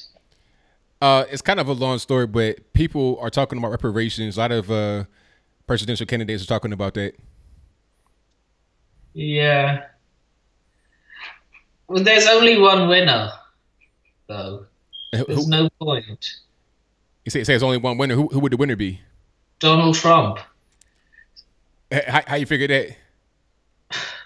What makes you think he will lose? Oh, so you're talking about for the president? Okay, I got you. Yeah. Yeah, I mean, there's nobody else that can actually. I agree with you. There's nobody that can actually defeat him in an election, because the Democrats can't even really decide on who they want to actually run, and nobody that they've even talked about has a chance. Forget about the Democrats for a second.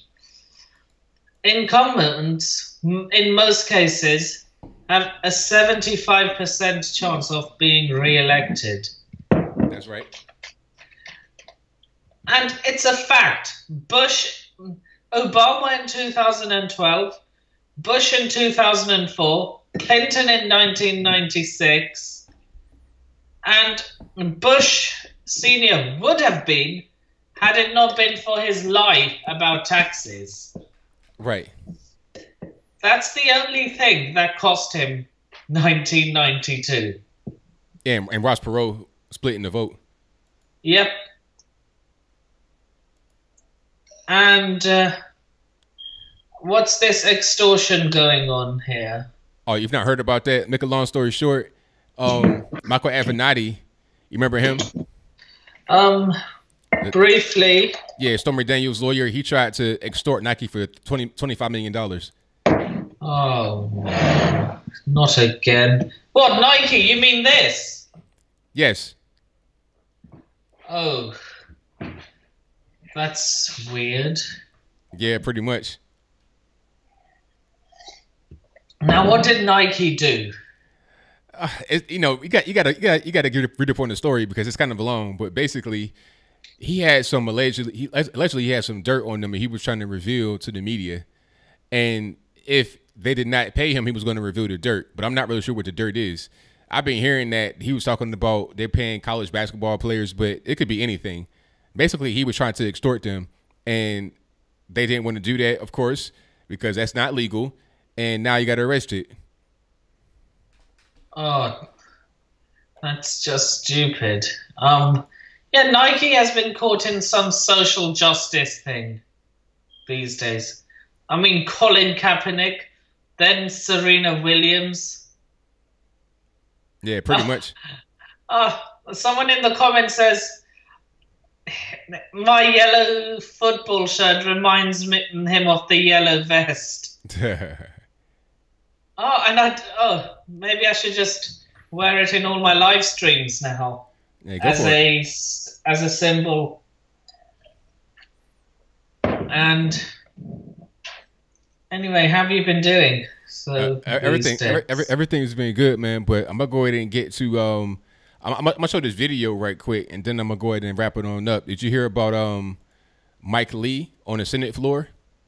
Mike Lee, you mean the senator from Utah? That's correct. He was talking What about. did he do? He was talking about the Green New Deal on the Senate floor. I heard that he wrecked shop, but I've not heard it yet. I'm gonna play it here on the show, do kind of a live reaction as I close the show. He's a Republican, isn't he? Yes, and he wrecked the Green New Deal on the Senate floor. So I got to hear him eviscerate that before we close out. Was he pulling it down or defecting from? Nah, he wrecked it, meaning he destroyed it. He obliterated it. He was speaking against it. Oh, okay. For a second, I thought he was being another rhino. No, not at all, not at all. So I'm gonna go ahead and get into that. So I thank you for the call, man. Definitely appreciate you. It was nice catching up with you, ABL. Oh, as always. I shall see you on Sunday. All right, I'll see you then. Peace. Peace. All righty, thank you, Nippin, for the call. Most certainly appreciate you. And let's get into this video right quick. I think I'm gonna just stop taking calls for the night. And this video is like 8 minutes long, I think. And let's check out this here. This is from Tim Young. Not sure who that is. It says, watch, Mike Lee officially became a general in the Great Meme War on the floor of the Senate. He used Reagan on the Raptor, Aquaman, and Sharknado to show how insane the Green New Deal is. And it clearly worked because it set off AOC. Now, let's see if I can zoom in just a tad. And how about that? I think that's good. Let's play it now. This is, of course, a picture of former President Ronald Reagan naturally firing a machine gun while riding on the back of a dinosaur. You'll notice a couple of important features here. First of all, the rocket launcher strapped to President Reagan's back. And then the stirring, unmistakable patriotism of the Velociraptor holding up a tattered American flag. I'm not sure where we're going with this, but I'm interested already. Let's keep going. A symbol of all it means to be an American. Now, critics might quibble with this depiction of the climactic battle of the Cold War, because while awesome, in real life there was no climactic battle. There was no battle with or without velociraptors. The Cold War, as we all know, was won without firing a shot.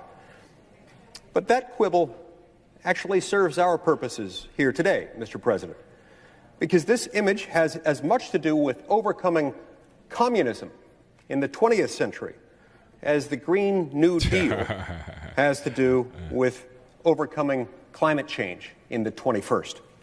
That was good. The aspirations of the proposal have been called radical. They've been called extreme. But mostly, they're ridiculous. There isn't a single serious idea here, not one. To illustrate, let me highlight two of the most prominent goals produced by the plan's authors. Goal number one, the Green New Deal calls essentially for the elimination of airplanes. Now, this might seem merely ambitious for politicians who represent the densely populated northeastern United States. But how is it supposed to work for our fellow citizens who don't live somewhere between Washington, D.C. and Boston? Preach. In a future without air travel, how are we supposed to get around the vast expanses of, say, Alaska during the winter? Well, I'll tell you how. Tauntauns, Mr. President. This is a beloved species of reptile mammals, native to the ice planet of Hoth. Oh, man. Now, while perhaps not as efficient in some ways as airplanes or as snowmobiles, these hairy bipedal species of space lizards offer their own unique benefits. Oh. Not only are tauntauns carbon neutral, but according to a report a long time ago and issued far, far away, they may even be fully recyclable and usable for their warmth, especially on a cold night. What about Hawaii? Isolated 2,000 miles out of the Pacific Ocean. Under the Green New Deal's effective airplane prohibition, how are people there supposed to get to and from the mainland? Good point. And how are they supposed to maintain that significant portion of their economy that's based on tourism? At that distance, swimming would, of course, be out of the question. And jet skis are notorious gas guzzlers. That's right. No, all residents of Hawaii would be left with is this. This is a picture of Aquaman. Wow. A The superhero seahorse? from the undersea kingdom of Atlantis. And notably here, a founding member of the Super Friends. That's right. I draw your attention, Mr. President, to the 20-foot impressive seahorse he's riding. Under the Green New Deal, this is probably Hawaii's best bet. Correct. Now, I'm the first to admit that a massive fleet of giant, highly trained seahorses would be cool. It would be really, really awesome. But we have to consider a few things. We have no idea about scalability or domestic capacity in this sector. Yeah. The last thing we want is to ban all airplanes and only then find out that China or Russia may have already established strategic hippocampus programs designed to cut the United States out of the global market. Mr. President, we must not allow and cannot tolerate a giant seahorse gap.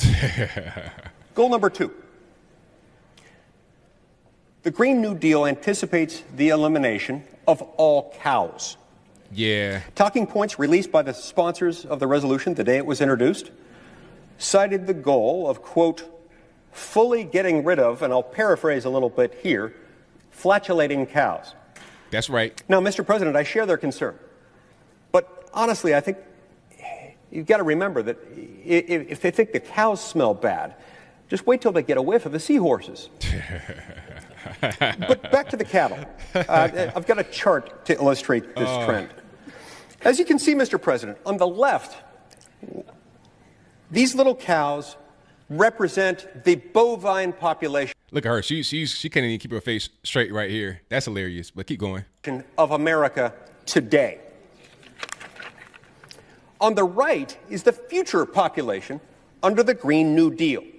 We would go from about 94 million cows to 0 cows. No more milk, no more cheese, no more steak, no more hamburgers. I need my hamburgers. Over the state work period last week, I visited some farms to find out for myself what Utah's own bovine community might think of the Green New Deal. Every cow I spoke to said the same thing. Boo. The authors of this proposal will protest that these goals are not actually part of the Green New Deal, but were merely included in supporting documents accidentally sent out by the office of the lead sponsor in the House of Representatives. But, Mr. President, this only makes my point. The supporters of the Green New Deal want Americans to trust them to reorganize our entire society, our entire economy, to restructure our very way of life, when they couldn't even figure out how to send out the right press release. The Green New Deal is not a serious policy document because it's not a policy document at all. That's right. It is, in fact, an aesthetic one. The resolution is not an agenda of solutions. It's a token of elite tribal identity, and endorsing it a public act of piety for the chic and woke. Chic and woke. And on those embarrassing terms, it is already a resounding success. No Utahn needs to hear pious lectures about the gravity of climate change from politicians from other states. For it was only in 2016, as viewers of the Sci-Fi Network will well remember, when climate change hit home in Utah, when our own state was struck not simply by a tornado, Mr. President, but by a tornado with sharks in it. Sharknado. These images are from the indispensable documentary film Sharknado 4. Governor Herbert bravely fought the animal off with the tennis racket that he keeps by his desk, precisely for occasions such as this.